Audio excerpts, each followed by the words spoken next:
Aspirants welcome to our YouTube channel knowledge hub. Knowledge hub में आपका एक बार फिर से स्वागत है। स्टूडेंट्स, हरियाणा सीईटी एग्ज़ाम के लिए हम जो प्रैक्टिस टेस्ट की जो टेस्ट सीरीज़ हमने चला रखी है, उसी टेस्ट सीरीज़ में आज हम प्रैक्टिस टेस्ट नंबर 40 करेंगे। 39 प्रैक्टिस टेस्ट हमारे हो चुके हैं और उन सभी की पीडीएफ आपको मिलेगी। टेलीग्राम चैनल है नॉलेज हब का, वहाँ पर आपको सभी टेस्ट सीरीज़ की पीडीएफ भी मिलेगी, क्लास का लिंक भी मिलेगा। ये जो प्रैक्टिस टेस्ट सीरीज़ है, इसके अंदर 100% पूछे जाएंगे और जो पैटर्न दिया है एचएसएससी ने ऑफिशियल नोटिफिकेशन में जो पैटर्न दिया है पेपर का, उसी पैटर्न के आधार पर ये टेस्ट सीरीज़ तैयार की गई है। यानी कि इसके अंदर जीके भी है, कंप्यूटर के प्रश्न भी है, हरियाणा जीके भी है, मैथमेटिक्स, रीजनिंग, हिंदी, सारे सब्जेक्ट जो एचएसएससी ने दिया है नोटिफिकेशन में, वो सारे इसमें शामिल हैं। 100 प्रश्न होंगे, हर प्रश्न के 4 ऑप्शन दिए जाएंगे, सीक्वेंस से आपसे सारे प्रश्न पूछे जाएंगे। ठीक है, 1 बाय 1 सारे प्रैक्टिस सेट आपको करने हैं। ध्यान रखना, 40 प्रैक्टिस सेट हम कर रहे हैं, 39 हमारे हो चुके हैं। नॉलेज हब चैनल पर सारी चीज़ अवेलेबल है, आप चेक कर लेना। और ये जो टेस्ट सीरीज़ जो हम करने लग रहे हैं, ये आर्यभट्ट एकेडमी द्वारा दी गई है। ये उनकी कॉन्टैक्ट डिटेल्स है, हेल्पलाइन नंबर है। कोर्स वगैरह की जानकारी के लिए आप यहाँ पर कॉन्टैक्ट कर सकते हैं। ठीक है, प्रैक्टिस सेट नंबर 40 हम शुरू कर रहे हैं फटाफट से। और सबसे पहले इसमें हम शुरू करेंगे जीके से। इस क्लास की आपको अगर पीडीएफ चाहिए तो पीडीएफ आपको मिलेगी टेलीग्राम चैनल पर। टेलीग्राम चैनल का लिंक नीचे डिस्क्रिप्शन बॉक्स में है। नॉलेज हब के नाम से टेलीग्राम चैनल है, आप वो ज्वाइन कर लेना, वहाँ पर पीडीएफ मिलेगी। यहाँ पर और भी सब्जेक्ट की पीडीएफ डाल रखी है, हिंदी, इंग्लिश, मैथमेटिक्स, सारी पीडीएफ अवेलेबल है, आप चेक कर लेना टेलीग्राम चैनल नॉलेज हब के ऊपर। ठीक है, तो हरियाणा सीईटी एग्जाम का प्रैक्टिस टेस्ट नंबर 40 आज हम करने वाले हैं।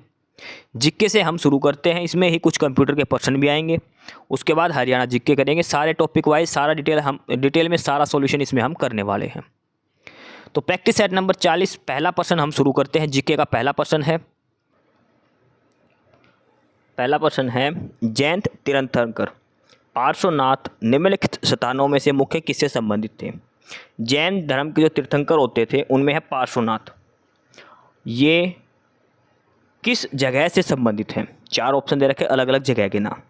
देखो, जैन धर्म में कितने तीर्थंकर हुए, टोटल 24 हुए हैं। इसमें से 24 में से 23 नंबर के तो थे पार्श्वनाथ, ठीक है, 23वें नंबर के, और 24वें नंबर के थे महावीर स्वामी। कौन थे? महावीर स्वामी। कई बार प्रश्न पूछा जैन धर्म के प्रथम कौन थे, फर्स्ट तीर्थंकर कौन थे, सबसे पहले नंबर के, तो वो थे ऋषभदेव। कौन थे वो? ऋषभदेव जैन धर्म के प्रथम तीर्थंकर थे।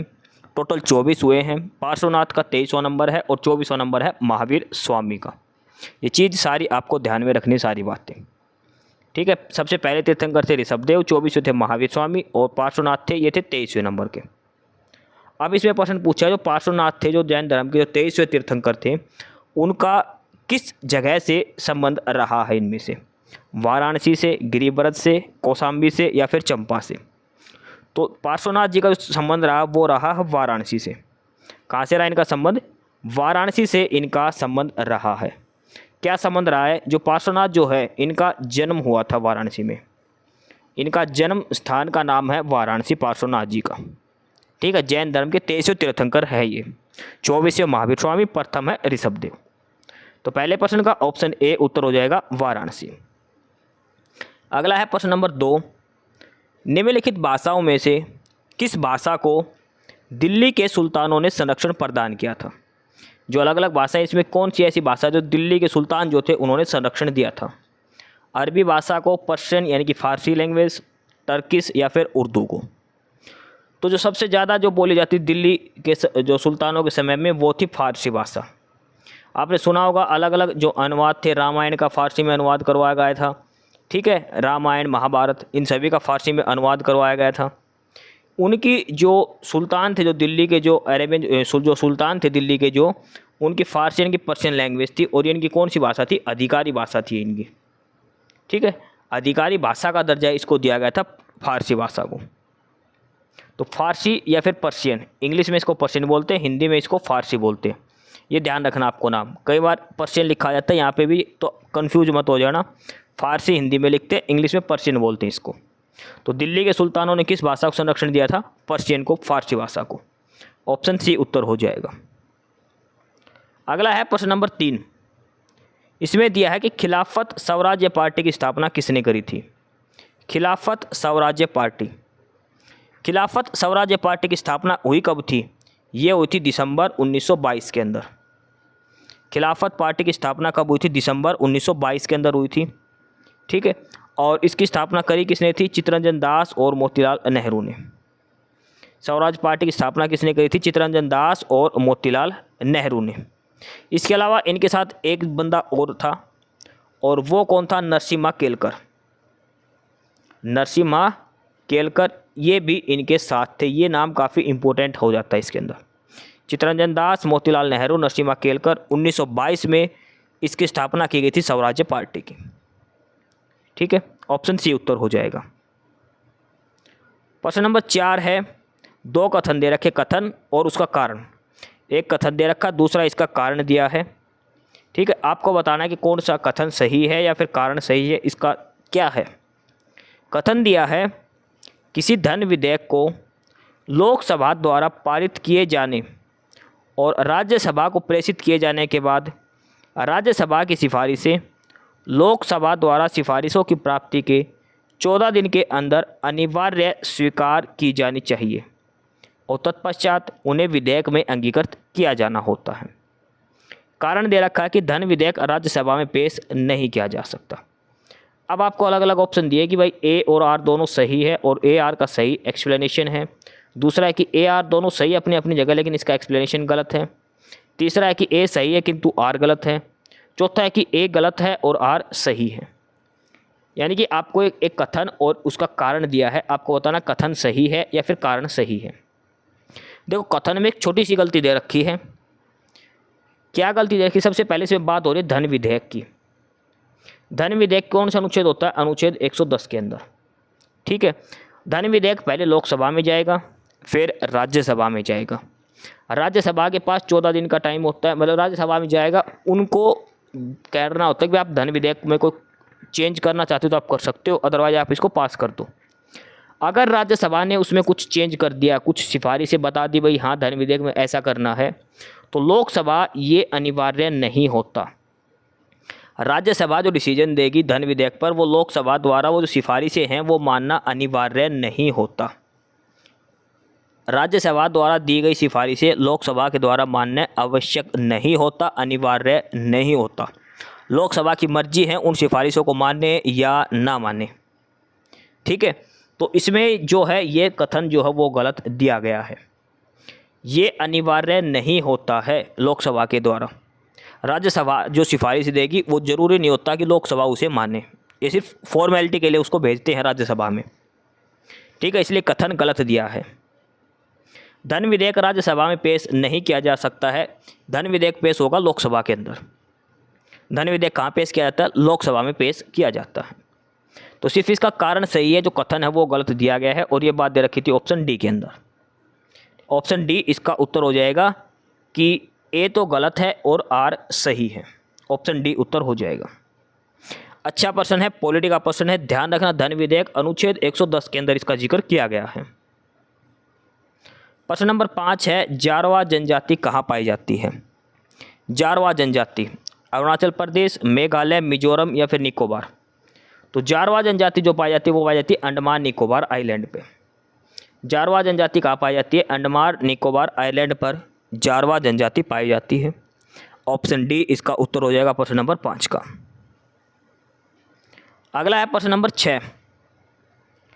निम्नलिखित में से कौन एक जवाहरलाल नेहरू राष्ट्रीय शहरी पुनर्नवीनीकरण मिशन से संबंध में सही नहीं है? क्या है ये? Jawaharlal Nehru urban rehabilitation mission. इसके बारे में 4 कथन दे रखे हैं। 3 कथन सही है, 1 गलत है। आपको वो बताना है कि इनमें से कौन सी स्टेटमेंट गलत है। सबसे पहले बात तो जो मिशन शुरू किया गया था 2005 के अंदर शुरू किया गया था। 2005 के अंदर ये मिशन शुरू किया गया था। ठीक है, कांग्रेस सरकार के द्वारा, जो बिल्कुल सही दिया गया है। इसका काम क्या था? जो शहरों में जो जीवन की गुणवत्ता है उसको बढ़ाना इसका मुख्य काम था। यह समावेशी विकास को बढ़ाने के लिए था। लेकिन ये जो कार्यक्रम था ये 10 साल के लिए नहीं था, ये कितने साल के लिए था? 7 साल के लिए कार्यक्रम दिया गया था। जवाहरलाल नेहरू राष्ट्रीय शहरी पुनर्नवीनीकरण मिशन के जो संबंध में जो प्रोग्राम, ये जो मिशन चलाया था, ये 10 साल के लिए नहीं 7 साल के लिए चलाया था। तो ऑप्शन बी जो है वो इसमें गलत दिया गया है। ठीक है, ऑप्शन बी है इसमें जो गलत दिया गया है। ये 10 साल की जगह कितने साल का प्रोग्राम था? ये 7 साल का ये जो प्रोग्राम चलाया गया था। ऑप्शन बी इसका उत्तर हो जाएगा प्रश्न नंबर 6 का। अगला है प्रश्न नंबर 7। ये साइंस का प्रश्न है। इसमें क्या दिया है? 1.5 मीटर लंबे व्यक्ति को अपना खड़ा संपूर्ण प्रतिबिंब देखने के लिए आवश्यक दर्पण की न्यूनतम लंबाई कितनी चाहिए? यानी कि एक व्यक्ति की हाइट है 1.5 मीटर। 1.5 मीटर यानी कि लगभग 5 फुट के तकरीबन का कोई व्यक्ति है, 5, साढ़े 5, 6 फुट का, उसको अपनी हाइट देखनी है तो कितना हाइट का मिरर उसको कम से कम चाहिए? भाई ऐसा कौन सा कितनी हाइट का मिरर चाहिए, कितना लंबा मिरर चाहिए जिसमें उसकी पूरी हाइट दिखे? तो इसका सीधा सा फार्मूला है, जो आदमी की हाइट है उससे आधी लेंथ का कम से कम मिरर होना चाहिए। जो किसी भी वस्तु की हाइट है उससे आधी हाइट का आधी लंबाई का मिरर दर्पण होना चाहिए। तो इसकी हाइट है 1.5 मीटर, तो इसका आधा करेंगे तो मिरर की लंबाई कितनी होनी चाहिए? 0.75 मीटर का मिरर होना चाहिए। जो ऑब्जेक्ट की जो हाइट दे रखी है उससे आधी हाइट का मिरर होना चाहिए। जो लेंथ ऑब्जेक्ट की दे रखी है उससे आधी लेंथ का मिरर होना चाहिए। ऑप्शन ए इसका उत्तर हो जाएगा। ध्यान रखना, संपूर्ण प्रतिबिंब देखने के लिए पूरी लंबाई दिखेगी उसके अंदर। ऐसा नहीं कि भाई शक्ल तो चाहिए 1 इंच का उसमें भी दिखेगी। पूरी लंबाई देखने के लिए तो कम से कम जो हाइट दे रखी है उसका आधा मिरर की हाइट होनी चाहिए। तो इस सवाल का ऑप्शन ए उत्तर हो जाएगा। फार्मूला ध्यान रखना, ऑब्जेक्ट की हाइट का आधा। ठीक है, h/2 करके। अगला है प्रश्न number 8। The most reactive halogen. Halogen कौन से होते हैं? जो फ्लोरीन के होते हैं। फ्लोरीन, क्लोरीन, ब्रोमीन, आयोडीन, ये सारे हैलोजेंस होते हैं। इलेक्ट्रोनेगेटिव, मोस्ट इलेक्ट्रोनेगेटिव एलिमेंट जो है पीरियोडिक टेबल के अंदर वो हैलोजेंस पाए जाते हैं। ठीक है, -1 की जो इनकी होती है इलेक्ट्रोनेगेटिविटी, -1 इनकी इलेक्ट्रोनेगेटिविटी होती है, यानी कि इनको 1 इलेक्ट्रॉन चाहिए। मोस्ट जो रिएक्टिव एलिमेंट होते हैं, सबसे ज़्यादा जो रिएक्टिव एलिमेंट है पूरी पीरियोडिक टेबल की बात करें तो वो होते हैं ये halogens. Fluorine, chlorine, bromine, iodine, ये सारे। अब इनमें से भी सबसे ज़्यादा रिएक्टिव कौन सा है? भाई ये सारे पहलवान हैं, लेकिन इसमें ये पूछा कि इनमें से सबसे तगड़ा पहलवान कौन है? पहलवानों में से भी, तो वही बात है, सारे मोस्ट रिएक्टिव हैं, फ्लोरीन, क्लोरीन, ब्रोमीन, आयोडीन। लेकिन इनमें से भी सबसे ज़्यादा रिएक्टिव कौन सा है? मोस्ट रिएक्टिव कौन सा है? तो सबसे ज़्यादा जो रिएक्टिव है इसमें वो है फ्लोरीन। पूरी पीरियोडिक टेबल में सबसे ज़्यादा जो रिएक्टिव एलिमेंट है वो है फ्लोरीन। ठीक है, fluorine the most reactive halogen में है। ऑप्शन ए उत्तर हो जाएगा प्रश्न नंबर 8 का। प्रश्न नंबर 9 है, जो लिटमस डाई जो होती है वो कहाँ से मिलती है? जो हमें लिटमस मिलती है ना, नीला लिटमस पेपर, लाल लिटमस पेपर, तो जो लिटमस डाई जो होती है वो हम कहाँ से प्राप्त करते हैं? लाइकेन से, लिवरवुड से, मोश या फिर टेरिफाइट से? तो जो लिटमस जो पेपर होता है, लिटमस पेपर जो होता है हमें वो मिलता है लाइकन से। लीच जो बोलते हैं, लाइकन, वहाँ से हमें लिटमस मिलता है, लिटमस। ऑप्शन ए इसका उत्तर हो जाएगा। ठीक है, कहाँ से मिलता है? लिटमस मिलता है लाइकन से। अच्छा, लिटमस पेपर का हम चेक करते हैं एसिड और बेस का पता लगाने के लिए। ठीक है, एसिड क्या करेगा? ब्लू को, भाई नीले जो लिटमस पेपर है उसको क्या कर देता है? रेड में बना देता है। और रेड लिटमस पेपर को जो ब्लू बना देता है वो काम कौन करता है? बेस काम करता है। अमल का क्या काम का है? नीला लिटमस पेपर लाल कर देगा। और क्षार का क्या काम है? लाल लिटमस पेपर को नीला कर देगा। ये कई बार पेपर में पूछा जाता है। ठीक है, ऑप्शन ए इसका उत्तर हो जाएगा प्रश्न नंबर 9 का। अगला है प्रश्न नंबर 10। प्रकाश संश्लेषण की प्रक्रिया में एटीपी के कितने अणु ग्लूकोज के प्रत्येक अणु के संश्लेषण में शामिल होते हैं? प्रकाश संश्लेषण में, ठीक है, एटीपी के कितने अणु हैं जो ग्लूकोज में शामिल होते हैं? कितने एटीपी मॉलिक्यूल्स? 16, 18, 20 या फिर 24? तो वो होते हैं 18 एटीपी। कितने होते हैं? 18 एटीपी होते हैं। ठीक है, नाइट्रोजन और हाइड्रोजन के जो बॉन्ड होते हैं इसमें एटीपी जो कितने अणु होते हैं ग्लूकोज के? 18 होते हैं। ऑप्शन बी उत्तर हो जाएगा। प्रश्न नंबर 11 है, सियाचिन ग्लेशियर पर परिचालनात्मक रूप से तैनात होने वाली दूसरी भारतीय महिला सेना अधिकारी कौन बनी है? देखो सियाचिन ग्लेशियर कहाँ है? ये भारत और जो पाकिस्तान के बीच में है सियाचिन ग्लेशियर।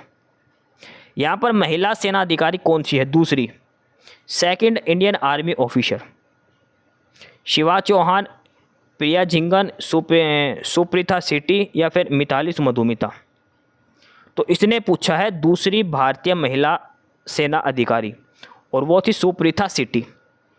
सुप्रीता शेट्टी, ऑप्शन सी इसका उत्तर हो जाएगा प्रश्न नंबर 11 का। प्रश्न नंबर 12 है यूपीएससी के नए चेयरमैन किसे बनाया गया है? देखो यूपीएससी का जो चेयरमैन था पहले वो तो थी प्रीति सूदन। प्रीति सूदन थी, लेकिन अभी 1 महीने पहले ही चेंज हुआ है। प्रीति सूदन थी अभी तक, लेकिन अब जून में चेंज हुआ है और अब इसकी जगह जो नया आ चुका है वो है अजय कुमार। अजय कुमार जो है इनको नया यूपीएससी का चेयरमैन बनाया गया है। इससे पहले थी प्रीति सूदन। प्रीति सूदन क्यों इंपॉर्टेंट है? क्योंकि ये हरियाणा से संबंधित है। प्रीति सूदन हरियाणा से बिलोंग करती है, आईएएस अधिकारी है ये, ठीक है, हरियाणा से संबंधित है। इनकी जगह अब नया लगा दिया है अजय कुमार को यूपीएससी का चेयरमैन जून के महीने में। जून 2025 में अजय कुमार को अपॉइंट किया गया है, पहले थी प्रीति सूदन इससे पहले। अगला है प्रश्न number 13, who shows your position in text?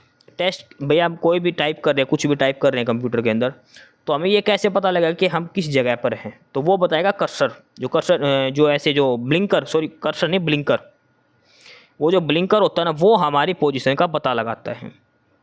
भाई जैसे हम कुछ भी टाइप कर रहे हैं मैसेज में, तो लास्ट में कैसे ऐसे डंडी जो फ्लैक्चुएट करती रहती है, ऊपर आती जाती है ऐसी डंडी एक, वो हमें बताती है कि हमें कहाँ टाइप करना है। कर्सर तो ऐसे मूव करता है, जो माउस के अंदर जो निशान होता है ऐसे ऐसे निशान मूव करेगा वो, तो कर्सर का कोई काम नहीं है। हमारा टेक्स्ट में कहाँ टाइप करने लग रहा है वो बताता है ब्लिंकर। ब्लिंकर बोलते जो ऐसे बार बार ब्लिंक करती है ना, लाइन ऐसे लंबी लाइन, वो उससे पता लगता है हमें कहाँ टाइप करना है, ब्लिंकर उसको बोलते हैं। ऑप्शन ए उत्तर हो जाएगा प्रश्न नंबर 13 का। अगला है प्रश्न नंबर 14, कंप्यूटर साइंस के अंदर एएसपी का फुल फॉर्म क्या होता है? एएसपी, तो एएसपी का मतलब होता है application service provider. Application service provider, कई बार इसका दूसरा नाम भी देते हैं और वो होता है active server page. Active server page, तो एएसपी की 2 फुल फॉर्म है कंप्यूटर साइंस के अंदर, दोनों ध्यान रखनी है। पहली है एप्लीकेशन सर्विस प्रोवाइडर, दूसरी है एक्टिव सर्वर पेज। एएसपी की फुल फॉर्म है कंप्यूटर साइंस के अंदर। देखो 3-4 जो प्रश्न हमने करे हैं, 2-3 प्रश्न, ये सारे कंप्यूटर के हैं। अगला है प्रश्न नंबर 15, चार्ट जो हम बनाते हैं एक्सेल के अंदर, किस विकल्प का प्रयोग करके हम चार्ट बना सकते हैं? एक्सेल जो शीट होती है हमारी, उसके अंदर हम ऐसे जो चार्ट बनाते हैं छोटे मोटे, तो चार्ट बनाने के लिए किस कमांड का, कहाँ पर हम किसकी सहायता से हम चार्ट बना सकते हैं एक्सेल के अंदर? Chart wizard, pie chart, pivot table या फिर बार चार्ट? तो चार्ट बनाने के लिए हम करते हैं चार्ट विजार्ड का प्रयोग, इसे हम चार्ट बना सकते हैं एक्सेल शीट के अंदर। ऑप्शन ए इसका उत्तर हो जाएगा प्रश्न नंबर 15 का, ठीक है, ऑप्शन ए चार्ट विजार्ड। प्रश्न नंबर 16 दिया है, अबैबैंग और रानी बैंग महाराष्ट्र के जिले में स्वास्थ्य देखभाल क्षेत्र में क्रांतिकारी बदलाव के लिए जाने जाते हैं। यानी कि कौन सा, किस जगह से ये संबंधित है? अबैबैंग और रानी बैंग, इन्होंने जो हेल्थ केयर सेक्टर है इसमें महत्वपूर्ण योगदान दिया है। महाराष्ट्र के किस जगह से संबंधित है ये इसके अंदर पूछा है। तो इनका संबंध है गढ़चिरौली से। किससे संबंधित है ये? गढ़चिरौली से। ऑप्शन ए उत्तर हो जाएगा इसका। प्रश्न नंबर 17 दिया है, प्रश्न नंबर 17 इसमें दिया है, देश में महत्वपूर्ण समस्याओं के समाधान के लिए एमएल मशीन लर्निंग और एआई आर्टिफिशियल इंटेलिजेंस का उपयोग करने वाले भारतीय स्टार्टअप के लिए विशेष रूप से तैयार विस्तृत परामर्श प्रोग्राम का क्या नाम है? भाई जो भी स्टार्टअप हैं उनकी समस्याओं को समाधान के लिए एक तो मशीन लर्निंग है और दूसरा एआई है। इन दोनों को मिलाकर जो भी स्टार्टअप में जो प्रॉब्लम हो उनको सोल्व करना है, ठीक है। तो किसने तैयार किया गया, जो प्रोग्राम तैयार हुआ है इस प्रोग्राम का क्या नाम है, ये इसमें पूछा है। जो प्रोग्राम तैयार किया गया है मशीन लैंग्वेज और आर्टिफिशियल इंटेलिजेंस को मिलाकर, उसका नाम है launch pad accelerator India. Launch pad accelerator India ये एक प्रोग्राम है जिसके अंदर मशीन लर्निंग और आर्टिफिशियल इंटेलिजेंस की सहायता से जो भी समस्याएं हैं उनका समाधान किया जाएगा। ऑप्शन सी उत्तर हो जाएगा लॉन्च पैड एक्सीलेटर इंडिया। अगला है प्रश्न नंबर 18।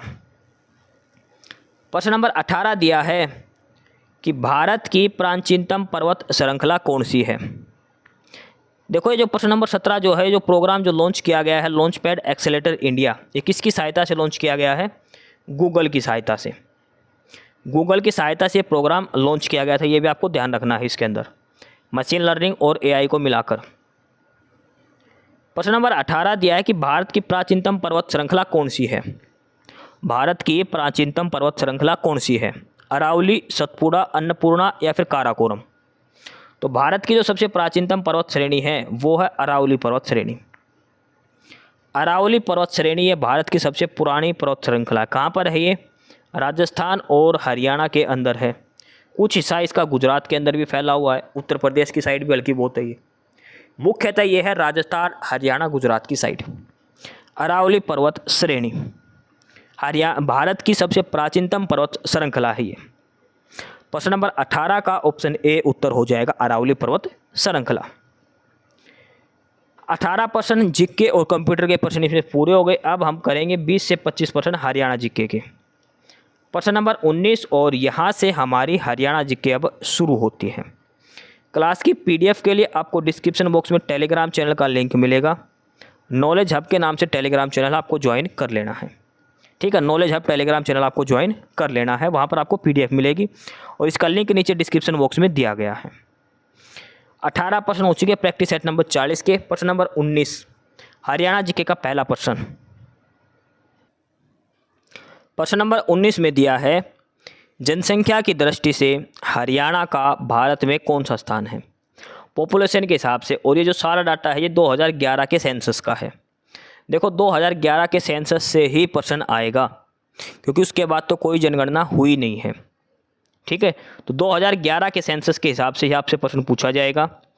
और इसमें पूछा है कि जनसंख्या की दृष्टि से हरियाणा का भारत में कौन सा स्थान है, 17, 18, 19 या फिर 16। तो जनसंख्या के हिसाब से हरियाणा का भारत में कौन सा नंबर है? 18वां नंबर है, ठीक है। हरियाणा का भारत में कौन सा नंबर है? 18वां नंबर है। प्रश्न नंबर 20 दिया है आज का हरियाणा, यानी कि जो फिलहाल हरियाणा है, ब्रिटिश शासन के नियंत्रण में किस वर्ष आया था। यानी कि हरियाणा के ऊपर ब्रिटिश यानी कि जो अंग्रेजों की जो सरकार थी उन्होंने कब शासन किया था, पूर्ण रूप से ब्रिटेन के अंदर कब आया था, उनके अंडर में कब आ गया था हरियाणा। 1803, 1773, 1600 या फिर 1781। तो हरियाणा जो ब्रिटिश के अंडर में आया था वो आया था 1803 में। कब आया था? 1803 में। अच्छा, हरियाणा को सबसे पहले पंजाब में कब मिलाया गया था? 1857 में। 1857 में हरियाणा और पंजाब को मिला दिया गया था अंग्रेजों ने। और हरियाणा पर सबसे पहले कब्जा कब हुआ था अंग्रेजों का? वो हुआ था 1803 के अंदर। ऑप्शन ए उत्तर हो जाएगा प्रश्न नंबर 20 का।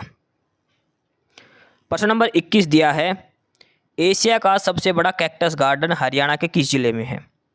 सबसे बड़ा कैक्टस गार्डन एशिया का, और ये कहाँ पर है? ये है पंचकुला के अंदर। एशिया का सबसे बड़ा जो कैक्टस गार्डन है वो हरियाणा के पंचकुला में है, ठीक है। हरियाणा के पंचकुला डिस्ट्रिक्ट के अंदर एशिया का सबसे बड़ा कैक्टस गार्डन है। ऑप्शन बी इसका उत्तर हो जाएगा प्रश्न नंबर 21 का।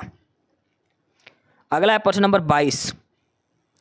प्रश्न नंबर 22 जो है वो है कि हरियाणा राज्य के महाअधिवक्ता यानी कि एजी जो बोलते हैं, एडवोकेट जनरल जो बोलते हैं, उसकी नियुक्ति कौन करता है। एजी जो है हरियाणा का जो पहले थे बलदेव राज महाजन, अब बदल दिए गए हैं। तो आपको फिलहाल ये भी देखना कि हरियाणा के नए एजी कौन है। 6 महीने से ऊपर का टाइम हो चुका हालांकि इनको बने हुए। बलदेव राज महाजन की जगह नया लगाए गए, आपको उनका भी नाम याद रखना है। तो ये बताया ना कि एजी की नियुक्ति कौन करता है राज्य के अंदर। देखो एडवोकेट जनरल, इनकी नियुक्ति कौन से होती है? अनुच्छेद 165 के तहत। अनुच्छेद 165 के तहत एजी जो होता है एडवोकेट जनरल, उसकी नियुक्ति की जाती है। और नियुक्ति कौन करता है? वो करता है गवर्नर करता है। राज्य का जो राज्यपाल होता है वो महाअधिवक्ता की नियुक्ति करता है राज्य के अंदर। ऑप्शन ए उत्तर हो जाएगा। अनुच्छेद की बात करें तो आर्टिकल होता है 165 के तहत। प्रश्न नंबर 22 का ऑप्शन ए उत्तर हो जाएगा। प्रश्न नंबर 23 है, सुप्रसिद्ध मनसा देवी का मंदिर हरियाणा के किस जिले में है? माता मनसा देवी का मंदिर कहाँ पर है? तो माता मनसा देवी का मंदिर की बात करें तो ये है पंचकुला के अंदर, पंचकुला डिस्ट्रिक्ट के अंदर माता मनसा देवी मंदिर है। अब तो सभी को याद होगा ये, जो भी बच्चे पंचकुला चंडीगढ़ कभी गए वो आपको जरूर सुना होगा, देखा भी होगा आपने। मनसा देवी मंदिर जो है, माता मनसा देवी मंदिर, ये पंचकुला के अंदर है। ऑप्शन डी उत्तर हो जाएगा इसका। अगला है प्रश्न नंबर 24 और ये है कि हरियाणवी भाषा में लिखा गया पहला उपन्यास कौन सा है? हरियाणवी भाषा में लिखा गया पहला उपन्यास कौन सा है? तो पहला उपन्यास जो हरियाणवी भाषा में लिखा गया था वो था झाड़ू फिरी। कौन सा था? झाड़ू फिरी पहला उपन्यास था जो हरियाणवी भाषा में लिखा गया था। किसने लिखा था? राजा राम शास्त्री ने। किसने लिखा था ये? राजा राम शास्त्री ने। हरियाणवी भाषा में लिखा गया पहला उपन्यास झाड़ू फिरी था, राजा राम शास्त्री जी के द्वारा ये लिखा गया था। ऑप्शन डी उत्तर हो जाएगा इसका, प्रश्न नंबर 24 का। प्रश्न नंबर 25 है, गेहूं और दालों के उत्पादन में वृद्धि करने के लिए हरियाणा में कौन सा मिशन शुरू किया गया था? Which mission has been started in Haryana to increase the production of wheat and pulses? दाल और गेहूं, दलहन तिलहन जो बोलते हैं, उनके उत्पादन में वृद्धि के लिए कौन सा मिशन शुरू किया गया था? तो वो था फूड सिक्योरिटी मिशन, राष्ट्रीय खाद्य सुरक्षा मिशन। ठीक है, नेशनल फूड सिक्योरिटी मिशन ये शुरू किया गया था। ऑप्शन ए उत्तर हो जाएगा। ऑप्शन ए और ऑप्शन बी दोनों सेम दे रखे हैं। नेशनल फूड सिक्योरिटी मिशन, राष्ट्रीय खाद्य सुरक्षा मिशन, हरियाणा में गेहूं और दालों के उत्पादन में वृद्धि के लिए शुरू किया गया था। प्रश्न नंबर 26 दिया है, हरियाणा सरकार ने मार्च 2017 में वरिष्ठ नागरिकों के लिए किस योजना की घोषणा करी थी?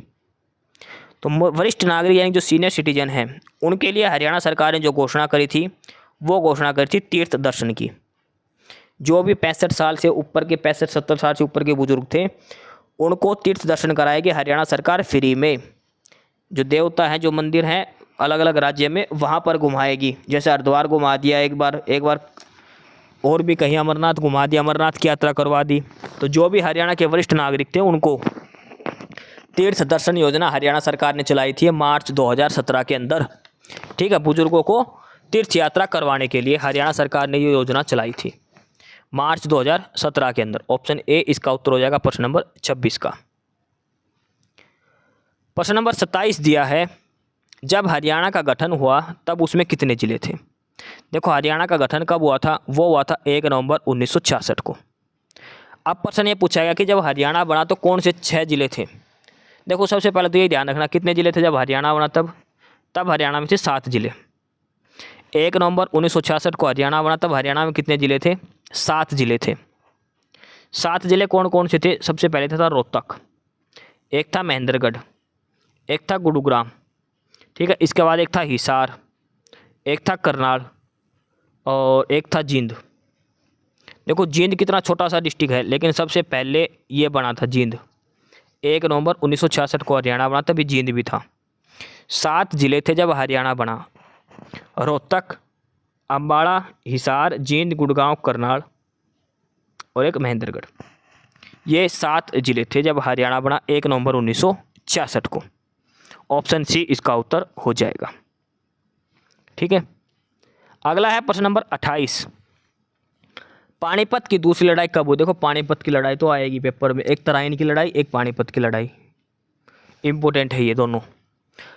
पानीपत की 3 लड़ाई हुई थी। पहली हुई थी 1526 में। पहली कब हुई थी? 1526 में पहली। दूसरी हुई थी 1556 में और तीसरी कब हुई थी? 1761 के अंदर। 3 लड़ाई हुई थी पानीपत की। ठीक है, ये तो हुई थी मराठा और अहमद शाह अब्दाली के बीच में। पानीपत की तीसरी लड़ाई पहली हुई थी, ये थी हुमायूं की, और दूसरी थी अकबर की। अलग अलग 3 लड़ाइयाँ हुई है पानीपत की, 1526, 1556 और 1761 में। 2 लड़ाई तो मुगलों की हुई थी और तीसरी हुई थी मराठा की। ये भी आपको ध्यान रखना है। पानीपत में मुगलों ने कितनी लड़ाई लड़ी थी? 2 लड़ाई लड़ी थी, 3 मत कर देना। मुगलों की सिर्फ 2 लड़ाई हुई थी, तीसरी तो हुई थी मराठों की और अहमद शाह अब्दाली जो अफगान शासक थे उनकी। मुगलों की पानीपत के अंदर सिर्फ 2 लड़ाई हुई थी, पहली और दूसरी। तराइन की भी 2 लड़ाई हुई थी। पहली लड़ाई हुई थी तराइन की 1191 में, दूसरी हुई थी 1192 में। अच्छा, एक और प्रश्न आता है, वो था करनाल का युद्ध। करनाल का युद्ध जो मोहम्मद शाह रंगीला के साथ लड़ा गया था, नादिर शाह और मोहम्मद शाह रंगीला के बीच में। करनाल का युद्ध काफ़ी इंपॉर्टेंट है, आपको ध्यान से करना है। करनाल की लड़ाई जो आपने पढ़ी होगी, करनाल की लड़ाई किस किस के बीच में हुई थी? नादिर शाह, ठीक है, और भारत से कौन था? मोहम्मद शाह रंगीला। मोहम्मद शाह रंगीला ये भारत की तरफ से थे। इसमें नादिर शाह जो पीकॉक थ्रोन जो बोलते हैं, मयूर सिंहासन, वो लूट के ले गया था भारत से। आपको बताना कि करनाल की लड़ाई कब हुई थी। करनाल की लड़ाई की डेट आपको बतानी है, मोस्ट इंपॉर्टेंट है करनाल की लड़ाई। करनाल की लड़ाई, तराइन की लड़ाई और पानीपत की लड़ाई। करनाल की लड़ाई तो पिछला जो सीटी हुआ और ग्राम सचिव का पेपर हुआ था ना अलग से, उसमें पूछा गया था। तराइन की जो करनाल की लड़ाई किस किस के बीच में हुई थी? मोहम्मद शाह रंगीला और नादिर शाह के बीच में हुई थी वो। अगला है प्रश्न नंबर 29। इसमें दिया है कि साहिबी नदी लास्ट में कहाँ जाके ख़त्म होती है? साहिबी नदी, तो साहिबी नदी मिलती है यमुना नदी के अंदर। इसको कहाँ पर मिलती है? नजफगढ़ का जो नाला है वहाँ पर। नजफगढ़ का नाला जो बोलते हैं दिल्ली के अंदर, वहाँ पर जाकर ये साहिबी नदी यमुना नदी में मिल जाती है। नजफगढ़ का नाला भी उसको कहा जाता है, ठीक है। ऑप्शन डी उत्तर हो जाएगा, यमुना नदी में ये मिलती है नजफगढ़ का नाला। प्रश्न नंबर 30 है कि इनमें से कौन हरियाणा का सीएम नहीं रहा है? कौन हरियाणा का मुख्यमंत्री नहीं है? 4 ऑप्शन दे रखे, 3 है जो हरियाणा के सीएम रह चुके हैं और एक ऐसा नाम है जो हरियाणा के सीएम नहीं बना है। भगवत दयाल शर्मा ये हरियाणा के सबसे पहले सीएम थे। हरियाणा के सबसे पहले चीफ मिनिस्टर थे भगवत दयाल शर्मा, ठीक है। राव वीरेंद्र गैर कांग्रेसी सीएम बने थे। बनारसी दास गुप्ता भी थे। लेकिन जो जीबी तापसे हैं, जीबी तापसे हैं, ये हरियाणा के सीएम नहीं, ये हरियाणा के क्या थे? गवर्नर रह चुके हैं, ठीक है। जीबी तापसे है, ये हरियाणा के सीएम नहीं, हरियाणा के गवर्नर थे। ये कब की बात है? ये 1980 से लेकर 1984 तक 5 साल ये हरियाणा के गवर्नर रहे हैं जीबी तापसे, ठीक है। बाकी तीनों हरियाणा के सीएम रह चुके हैं, भगवत दयाल शर्मा, बनारसी दास गुप्ता और राव वीरेंद्र। जीबी तापसे हरियाणा के गवर्नर थे। ऑप्शन डी इसका उत्तर हो जाएगा प्रश्न नंबर 30 का। अगला है प्रश्न नंबर 31। इसमें दिया है थानेसर नामक नगर किस प्रसिद्ध राज्य की राजधानी था? थानेसर किसकी राजधानी था ये पूछा है। हर्षवर्धन की, विक्रमादित्य की, अशोक या फिर कनिष्क? तो थानेसर किसकी राजधानी था? थानेसर जो राजधानी था, थानेसर राजधानी था हर्षवर्धन की। हर्षवर्धन की राजधानी थी थानेसर। थानेसर जो वर्तमान में जो कुरुक्षेत्र है वो। ऑप्शन ए इसका उत्तर हो जाएगा प्रश्न नंबर 31 का। अगला है प्रश्न नंबर 32। मई 2017 में विश्व की सबसे ऊंची चोटी माउंट एवरेस्ट को चीन की तरफ से फतह करने वाली पहली भारतीय महिला कौन बन गई? कहाँ से चढ़ी है? चीन की तरफ से पहली भारतीय महिला चीन की तरफ से चढ़ी है माउंट एवरेस्ट पर, उसका नाम बताओ। मई 2017 में ये चढ़ी है और ये कहाँ से है? हरियाणा से है। इनका नाम है अनिता कुंडू। देखो माउंट एवरेस्ट पर नॉर्मली जो लोग चढ़ते हैं वो कहाँ से चढ़ते हैं? नेपाल की साइड से। नेपाल की साइड से चढ़ना आसान पड़ता है, लेकिन ये चढ़ी है चीन की साइड से। चीन की साइड से माउंट एवरेस्ट पर चढ़ने वाली पहली भारतीय महिला की बात करें तो क्या आ जाएगा? ऑप्शन डी अनिता कुंडू, ठीक है। मोस्ट इंपोर्टेंट ये नाम है जो आपको ध्यान में रखना है। अगला है प्रश्न नंबर 33। इसमें दिया है कि भारतीय सेना के पश्चिम कमांड का मुख्यालय कहाँ पर है? जो इंडियन आर्मी की जो वेस्टर्न कमांड है इंडियन आर्मी की, वो कहाँ पर है? तो ये है चंडी मंदिर के अंदर, चंडी मंदिर। और ये कहाँ पर है? ये पंचकुला पे, पंचकुला में है चंडी मंदिर, एकदम चंडीगढ़ के बॉर्डर पर, ठीक है। चंडीगढ़ पंचकुला के बॉर्डर पर चंडी मंदिर। और चंडी देवी का जो मंदिर है इसी के नाम पर चंडीगढ़ नाम पड़ा था, इसका ये भी ध्यान रखना आपको। चंडी देवी का मंदिर है इसलिए चंडीगढ़ नाम पड़ा था। हालांकि आता है किसके अंदर? पंचकुला के अंदर आता है चंडी मंदिर। भारतीय सेना की पश्चिमी कमांड यहाँ पर है। ऑप्शन बी उत्तर हो जाएगा चंडी मंदिर। अगला है प्रश्न नंबर 34। हरियाणा के यमुनानगर को और क्या कहा जाता है? यमुनानगर का और क्या नाम है? Steel city, copper city, textile city या फिर पेपर सिटी? तो यमुनानगर को आ जाता है पेपर सिटी, कागज का शहर। हरियाणा का पेपर सिटी किसे कहा जाता है? यमुनानगर को कहा जाता है। स्टील सिटी कहा जाता है हिसार को। ठीक है, पेपर सिटी किसे कहा जाएगा? यमुनानगर को। ऑप्शन डी उत्तर हो जाएगा। प्रश्न नंबर 35 है, हरियाणा केसरी किसे कहा जाता है? हरियाणा केसरी किसे कहा जाता है? तो कहा जाता है पंडित नेकीराम शर्मा को। पंडित नेकीराम शर्मा जी है, इनको हरियाणा केसरी के नाम से जाना जाता है। पंडित नेकीराम शर्मा, ऑप्शन डी उत्तर हो जाएगा प्रश्न नंबर 35 का। प्रश्न नंबर 36 है, YMCA जो यूनिवर्सिटी है ये कहाँ पर है? YMCA यूनिवर्सिटी कहाँ पर है? YMCA यूनिवर्सिटी है फरीदाबाद के अंदर। YMCA कहाँ पर है? फरीदाबाद के अंदर। ठीक है, फरीदाबाद के अंदर YMCA यूनिवर्सिटी है, ऑप्शन ए उत्तर हो जाएगा। अगला है प्रश्न नंबर 37, हरियाणा में पनघट से संबंधित गीतों में किस रस की प्रधानता है? देखो पनघट क्या होता है? पनघट आजकल तो नहीं होता, घर घर में ट्यूबवेल हो चुके, नलके हो गए। पनघट का मतलब है जैसे पानी लेने जाते थे पहले कुएं पर, वो होता है पनघट। उस समय जो जाती थी तो जो औरतें जो महिलाएं जाती थी वो श्रृंगार करके जाती थी। वो एक राग नहीं सुनी होगी ना, कर के हार श्रृंगार नार वे पनघट कानी चार चली, तो वही है पनघट, यानी कि जो पानी लेने जाते हैं वो पनघट, कुएं से पानी लेने जाना। उन जो गीत होते हैं उस पर उनमें किस रस की प्रधानता होती है? श्रृंगार रस की, क्योंकि महिलाएं जब पनघट पे पानी लेने जाती तो श्रृंगार करके जाती थी। उन पर जो भी गीत बने पनघट के, आपने सुनोगे हरियाणवी गाने, उनमें किसका कौन सा भाव होता है? श्रृंगार का। ध्यान रख लेना, ऑप्शन बी उत्तर हो जाएगा। पनघट से संबंधित जितने भी गीत उसमें कौन सा रस होता है? श्रृंगार रस होता है, ये ऑप्शन बी उत्तर हो जाएगा इसका।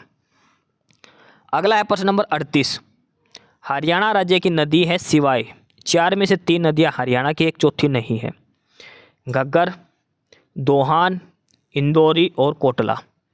तो जो कोटला जो नदी है, कोटला, ये कहाँ पर है? ये है दिल्ली के अंदर। आपने फिरोज शाह कोटला मैदान भी सुना होगा, कोटला झील भी सुना होगा, तो ये कहाँ पर है? दिल्ली के अंदर है। बाकी घग्गर नदी हरियाणा में है, दोहान नदी और इंदौरी नदी, ये तीनों हरियाणा की नदियाँ हैं। तो ऑप्शन सी उत्तर हो जाएगा। हरियाणा की सारी नदियाँ कौन सी नहीं है? कोटला नदी हरियाणा की नहीं है। प्रश्न नंबर 38 का ऑप्शन सी उत्तर हो जाएगा। प्रश्न नंबर 39 दिया है, 2016 में करनाल में स्थापित राज्य का पहला बागवानी विश्वविद्यालय का क्या नाम है? 2016 में जो हरियाणा के करनाल में जो हॉर्टिकल्चर यूनिवर्सिटी थी, हरियाणा की पहली हॉर्टिकल्चर यूनिवर्सिटी यानी कि बागवानी विश्वविद्यालय हरियाणा का, करनाल के अंदर ही, ध्यान रखना, करनाल के घरोंडा में, उसका क्या नाम है?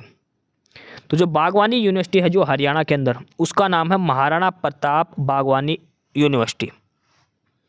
महाराणा प्रताप बागवानी विश्वविद्यालय, महाराणा प्रताप हॉर्टिकल्चर यूनिवर्सिटी, करनाल के घरोंडा में है ये।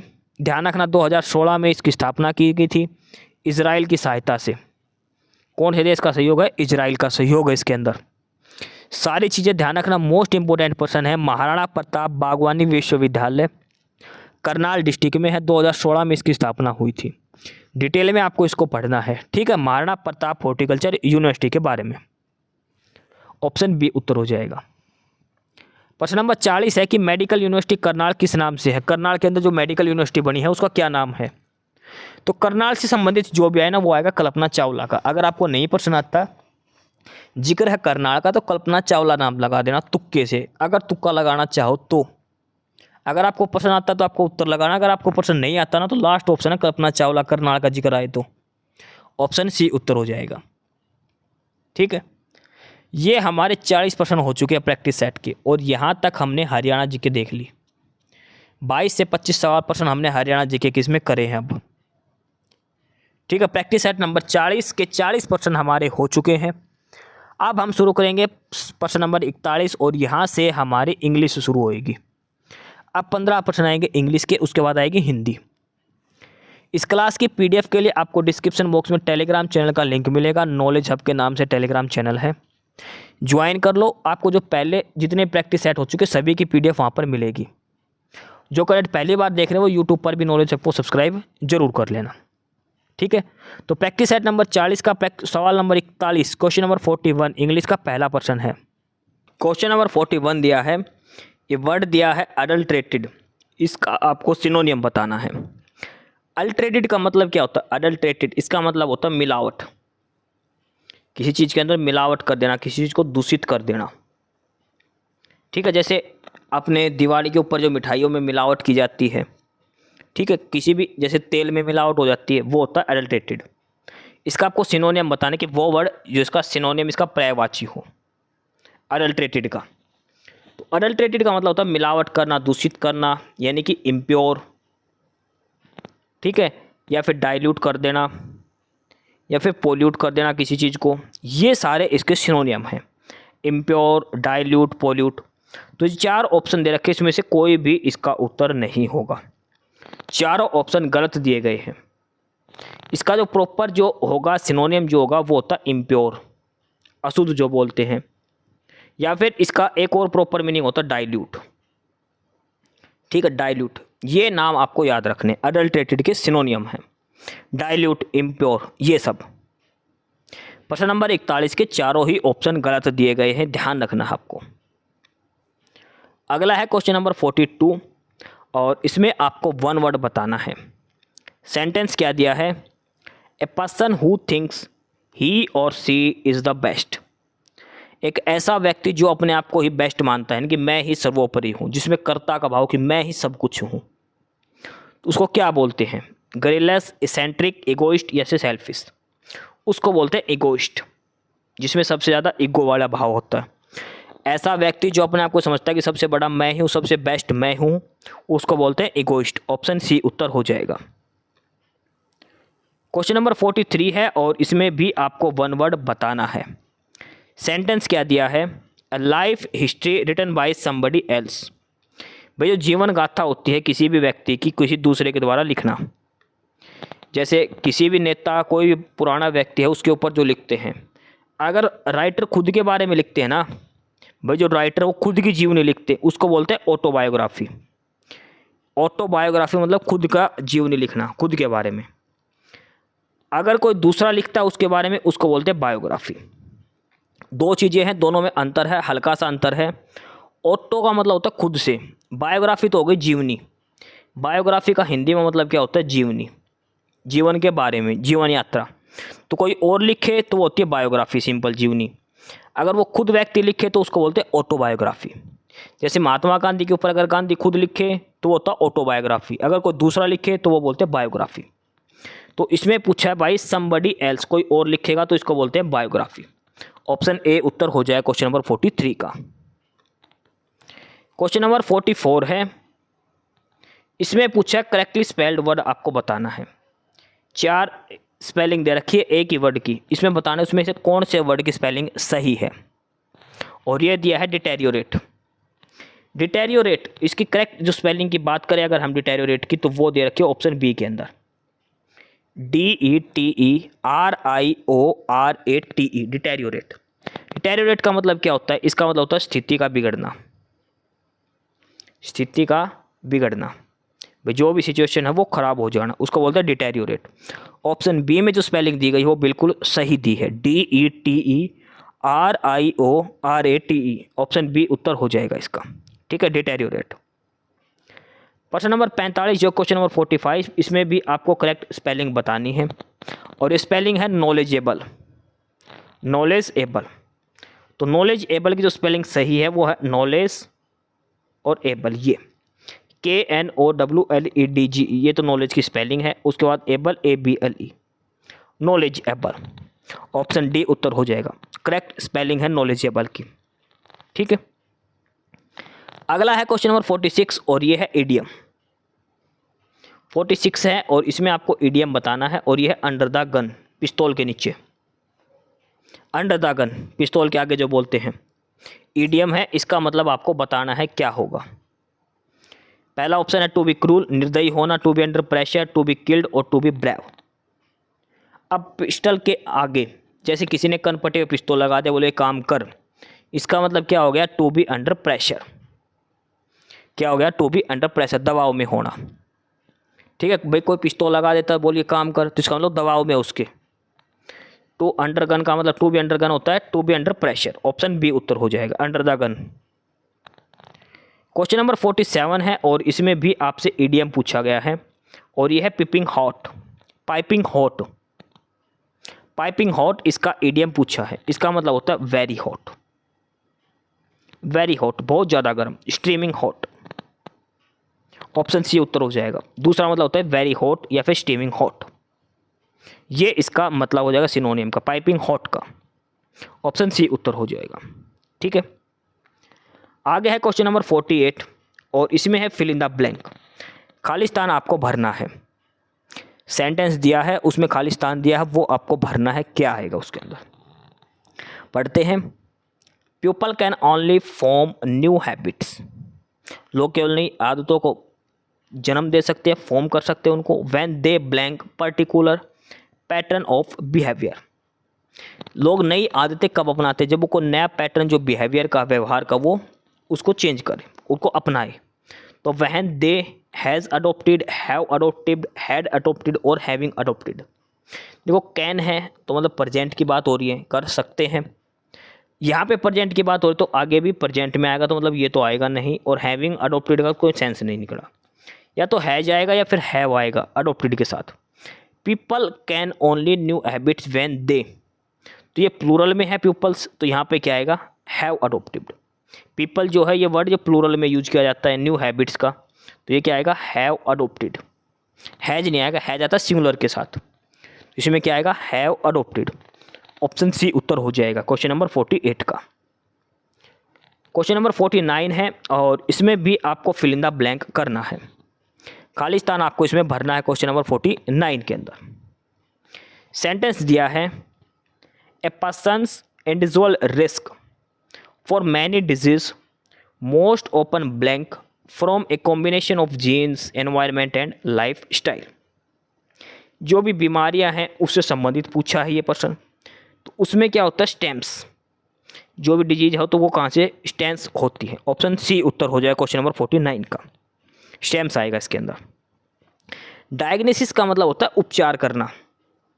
डायग्नोसिस तो यहाँ पे आएगा, इसने पूछा कि जो भी इन आदमी का जो रिस्क होता है अलग अलग बीमारियों का, वो जो अलग अलग कम्बिनेशन होता है अलग अलग जीन्स का, इन्वायरमेंट का, लाइफस्टाइल का, वो पूछा। इसमें उपचार का तो कोई जिक्र ही नहीं है। ऑप्शन सी उत्तर आएगा, स्टेम सी।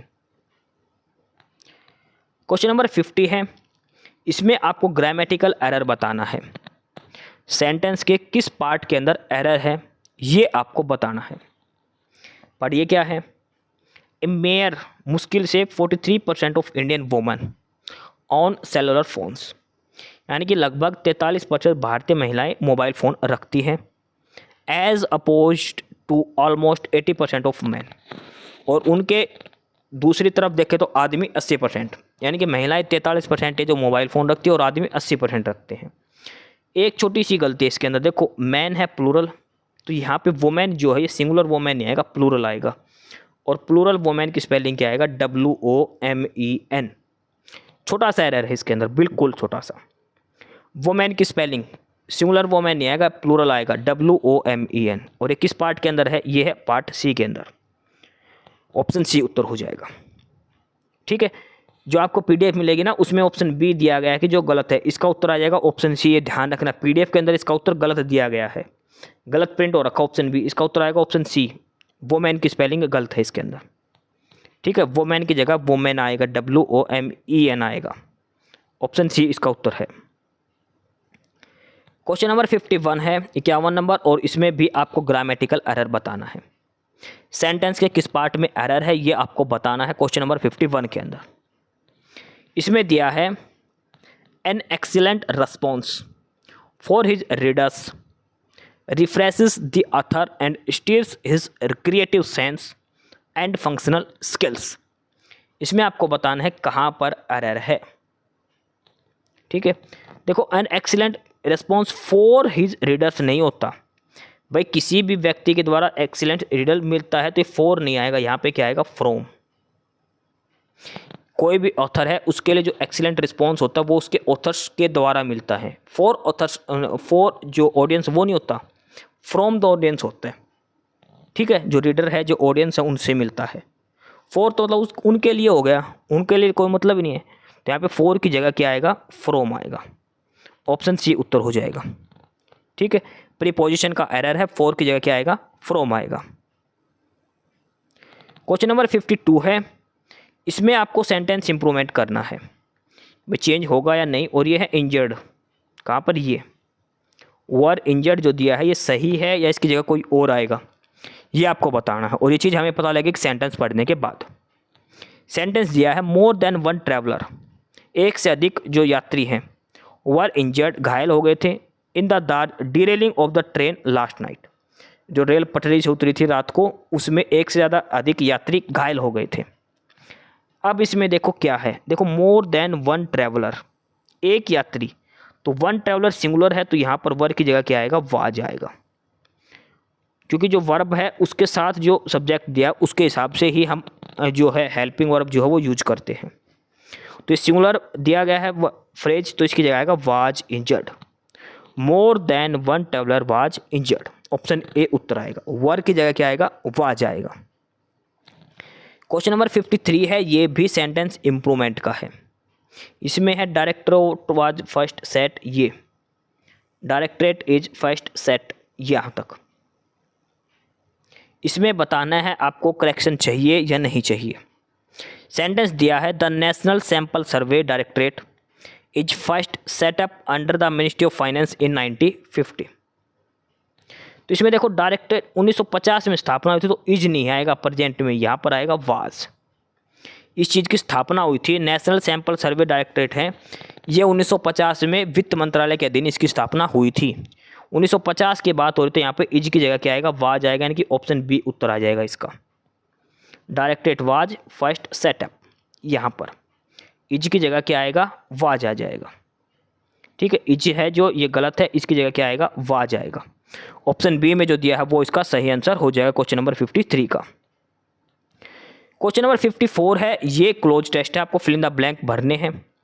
और 54 में जो पूछा गया है, इसमें पूछा गया कि fill in the blank in option 4। ये जो फिल इन द ब्लैंक जो चौथा खालिस्तान है, इसमें क्या आएगा, ये जरूर पढ़ देना कौन सा खालिस्तान पूछा है इसमें। मैं आपको उत्तर बता देता हूँ, इसमें आएगा काइंडली। ठीक है, और 55 जो इंग्लिश का लास्ट क्वेश्चन है, इसमें पूछा fill in the blank in option 3। इसमें तीसरे ब्लैंक में क्या आएगा, उसमें आएगा वैन, क्या आएगा, वैन। ठीक है, तो ये 55% यानी कि हमारे यहाँ पर इंग्लिश भी पूरी हो गई। 15% हमने अंग्रेजी के करे हैं। ठीक है, हरियाणा सीटी प्रैक्टिस सेट नंबर 40 के 55% हमारे हो चुके हैं। इस क्लास की अगर आपको पीडीएफ चाहिए तो टेलीग्राम चैनल का लिंक है नीचे डिस्क्रिप्शन बॉक्स में, नॉलेज हब के नाम से टेलीग्राम चैनल है, आप वो ज्वाइन करें, वहाँ पर पीडीएफ मिलेगी, और भी सब्जेक्ट की पीडीएफ है। और जो पहली बार क्लास देख रहा हो यूट्यूब पर नॉलेज हब को सब्सक्राइब जरूर कर लें। GK computer Haryana GK English पूरी हो चुकी है, अब हिंदी के 15% हम करने वाले हैं। प्रश्न नंबर 56 और हिंदी के 15% अभी हम यहाँ से करने वाले हैं। प्रश्न नंबर 56 दिया है, हिंदी का जो पहला प्रश्न है, कंठ तालव्य कौन सा है, यानी कि ऐसे कौन से वर्ण है जो कंठ और ताल दोनों से बोले जाते हैं, कंठ और तालु से। ठीक है, उ रे शे ए आई ए आ, तो वो है ए आई। ए आई ये कंठ तालव्य वर्ण है, ए और आई, ऑप्शन सी इसका उत्तर हो जाएगा प्रश्न नंबर 56 का। प्रश्न नंबर 57 है, एक की वर्तनी शुद्ध है। प्रश्न नंबर 57 है, एक की वर्तनी शुद्ध है। 4 ऑप्शन दे रखे हैं, 4 में से 3 शब्द जो गलत है, एक चौथा सही लिख रखा, वो आपको बताना कि सही कौन सा लिखा है इनमें से। आभ्यंतरिक, संसारिक, स्वातंत्र, शुद्धिकरण। तो स्वातंत्र नहीं होता, ये होता स्वतंत्र। ये सांसारिक नहीं होता, ये होता सांसारिक। शुद्धिकरण या फिर आभ्यंतरिक, तो वर्तनी शुद्धि है आभ्यंतरिक की। आभ्यंतरिक की वर्तनी है जो वो शुद्ध लिखी गई है, शुद्धिकरण में गलत है, ऐसे आएगा। ऑप्शन ए इसका उत्तर हो जाएगा। ठीक है, शुद्ध वर्तनी पूछिए इसमें किसकी है, आभ्यंतरिक की। प्रश्न नंबर 58 है, हथियार में कौन सी संख्या है। हथियार में कौन सी संज्ञा है। हथियार में कौन सी संज्ञा है, ये है जातिवाचक। उसके पास हथियार, इसका मतलब सारे जाति जो भी हथियार है, पिस्तौल, बंदूक, गोला बारूद, सब कुछ इसके अंदर शामिल है। ठीक है, संपूर्ण जाति को बोध कराता है, क्या आता है इसके अंदर, जातिवाचक संज्ञा आएगा। ऑप्शन सी उत्तर हो जाएगा। प्रश्न नंबर 59, कोई आ रहा है, इसमें कोई किस प्रकार का सर्वनाम है। देखो कोई आ रहा है, हमें ये नहीं पता राम, श्याम, मोहन कौन आ रहा है, कोई आ रहा है, इसका मतलब हमें कोई भी निश्चित नहीं है किसी भी बारे में। तो कौन सा सर्वनाम हो जाएगा? अनिश्चयवाचक सर्वनाम। भाई हमें पता ही नहीं कौन आ रहा है, तो क्या हो जाएगा? अनिश्चयवाचक सर्वनाम। कोई किस प्रकार का सर्वनाम है? अनिश्चयवाचक। ऑप्शन ए उत्तर हो जाएगा इसका। प्रश्न नंबर 60 दिया है, विशेषण शब्द नहीं है। 4 में से 3 शब्द ऐसे हैं जो विशेषण हैं, विशेषता की भाव रखते हैं, एक नहीं है, वो अलग कौन सा है? ठीक है, विशेषण शब्द नहीं है। लजीला, लाडला, लापता और लांछन। लांछन जो है वो विशेषण शब्द नहीं है। लांछन लगाना इसका मतलब किसी की बेइज्जती करना। लांछन लगा दिया इसका मतलब उसकी बेइज्जती कर दी। लांछन किसी की विशेषता नहीं बता रहे, एक शब्द है प्रॉपर लांछन। ठीक है, लांछन क्या है? एक विशेषण शब्द नहीं है। ऑप्शन सी उत्तर हो जाएगा इसका। अगला है प्रश्न नंबर 61, निम्नलिखित वाक्य में क्रिया विशेषण के रूप में किसका प्रयोग किया गया है? वाक्य दिया है, वह बहुत तेज दौड़ा। बहुत तेज दौड़ा, इसमें बताना क्रिया विशेषण कौन सा है। देखो क्रिया है, इसकी विशेषता कौन बता रहा है? तेज। और क्रिया विशेषण इसमें पूछा है। ठीक है, क्रिया की विशेषता बताने वाले शब्दों को क्या कहते हैं? क्रिया विशेषण कहते हैं। तो क्रिया क्या होगी? दौड़, और उसकी विशेषता बताने वाला शब्द हो गया तेज, तो वो क्या हो गया? क्रिया विशेषण। क्रिया की विशेषता बताने वाला क्या होता है? क्रिया विशेषण। तो इसमें क्रिया क्या है? दौड़ना। वो बहुत तेज दौड़ा। दौड़ना क्रिया, उसकी विशेषता बता रहे कैसा दौड़ा? वो तेज दौड़ा। तो क्रिया विशेषण क्या आएगा? तेज आ जाएगा। ऑप्शन ए उत्तर हो जाएगा। प्रश्न नंबर 62 है, दिए गए विकल्पों में से पुल्लिंग शब्द कौन सा है? 3 शब्द स्त्रीलिंग है, एक पुल्लिंग है, आपको बताने में से पुल्लिंग कौन सा है? वृष्टि भी स्त्रीलिंग है, घाघरा भी स्त्रीलिंग है, रात्रि भी। नृप, नृप होता राजा, तो ये क्या हो गया? पुल्लिंग हो गया। इसे पुल्लिंग पूछा, ध्यान रखना पुल्लिंग कौन सा है ये पूछा है। तो नृप जो ऑप्शन बी पे दिया है, राजा जो होता है जिसका पर्यायवाची शब्द, वो हो गया। ऑप्शन बी उत्तर आ जाएगा इसका। अगला है प्रश्न नंबर 63, राजा सेवक को कंबल देता है, इसमें कौन सा कारक है? जो कारक होते हैं 8 प्रकार के, कर्ता, कर्म, कर्ण, संप्रदान, आपादान, संबोधन, अधिकरण, संबंध, ये सारे। तो कर्ता का चिन्ह होता ने, कर्म को, कर्ण से के द्वारा, संप्रदाय के लिए, आपादान से अलग होना। ठीक है, तो राजा सेवक को, किसको कंबल दिया? सेवक को विभक्ति चिन्ह किसका आएगा? कर्म कारक का। ऑप्शन सी उत्तर हो जाएगा। ठीक है, प्रश्न नंबर 63 का ऑप्शन सी आ जाएगा। सेवक को किसको दिया? सेवक को। कौन सा कारक आएगा? कर्म कारक। प्रश्न नंबर 64 है, निम्नलिखित शब्दों में से तद्भव शब्द पहचानिए। तत्सम और तद्भव 2 प्रकार के शब्द होते हैं। जो शब्द सेम होते हैं वो तत्सम शब्द होते हैं, जो इनका भाव बदल होता है तो तद्भव होते हैं। तो इसमें पूछा है कि तद्भव शब्द बताओ। आलस, अंधकार, कुष्ठ या फिर उल्लास। तो इसमें से तद्भव शब्द है आलस। तद्भव शब्द पूछा है तो आलस इसका उत्तर हो जाएगा। प्रश्न नंबर 64 का ऑप्शन है। हिंदी में होते आलस्य इसका। प्रश्न नंबर 65 है, एक में उपसर्ग नहीं है। देखो उपसर्ग लगता शब्द के आगे पहले, तो शब्द के भाग बना के देख लो भाई, पहले वाला शब्द हटा के, पहले वाला वर्ण हटा के कि नया शब्द बन रहा है या नहीं। अगर बन गया तो इसमें उपसर्ग है, नहीं बना तो उपसर्ग नहीं है। जैसे अधन्ना, अध प्लस ना, इसमें कोई मतलब नहीं बन रहा। सॉरी, इसमें अध प्लस अन्ना मतलब इसमें उपसर्ग है। अधूरा में अध प्लस पूरा अधूरा। अधर्म में अध ए प्लस धर्म। अरहर, अरहर शब्द का हम 2 भाग नहीं बना सकते, अर प्लस हर कुछ नहीं होता ऐसा। तो अरहर जो शब्द है इसमें उपसर्ग नहीं है। अरहर जो शब्द है इसके अंदर उपसर्ग नहीं है, तो ऑप्शन सी इसका उत्तर हो जाएगा। इसने पूछा कि ऐसा कौन सा शब्द है जिसके अंदर उपसर्ग नहीं है, तो वो है अरहर। Option C. अगला है प्रश्न नंबर 66, उदय शब्द का विलोम बताएं। उदय शब्द का विपरीतार्थक शब्द आपको बताना है। सूर्य उदय हो गया तो इसका मतलब सूर्य अस्त भी होगा, पढ़ा है ना आपने। तो उदय का विलोम क्या हो जाएगा? अस्त। उदय होना मतलब उगना, अस्त होना मतलब छिपना, जो हम देसी भाषा में बोलते हैं। ठीक है, उदय का विलोम शब्द हो जाएगा अस्त होना। प्रश्न नंबर 67 है, भिन्न अर्थक शब्द बताएं। 4 में से 3 शब्द एक ही हैं, पर्यायवाची लिखे गए हैं, चौथा अलग है, वो आपको बताना है। देखो पावक, ये होता आग का, आग, अग्नि, अनल, पावक। ठीक है, पावक, अनल, ये सारे किसके पर्यायवाची शब्द हैं? आग के। कृष्णाणु ये भी, तो ये तीनों किसके पर्यायवाची शब्द हैं? आग के। अनिल जो है ये इनमें से अलग है, सबसे अलग। अनिल शब्द नहीं आएगा, अनल होता आग, अनिल नहीं होता। इसमें से अलग क्या आ जाएगा? ऑप्शन बी जो दिया है अनिल, ये नहीं होता। बाकी जो तीनों दे रखी ये आग के पर्यायवाची शब्द हैं। ठीक है, तो ऑप्शन बी उत्तर हो जाएगा।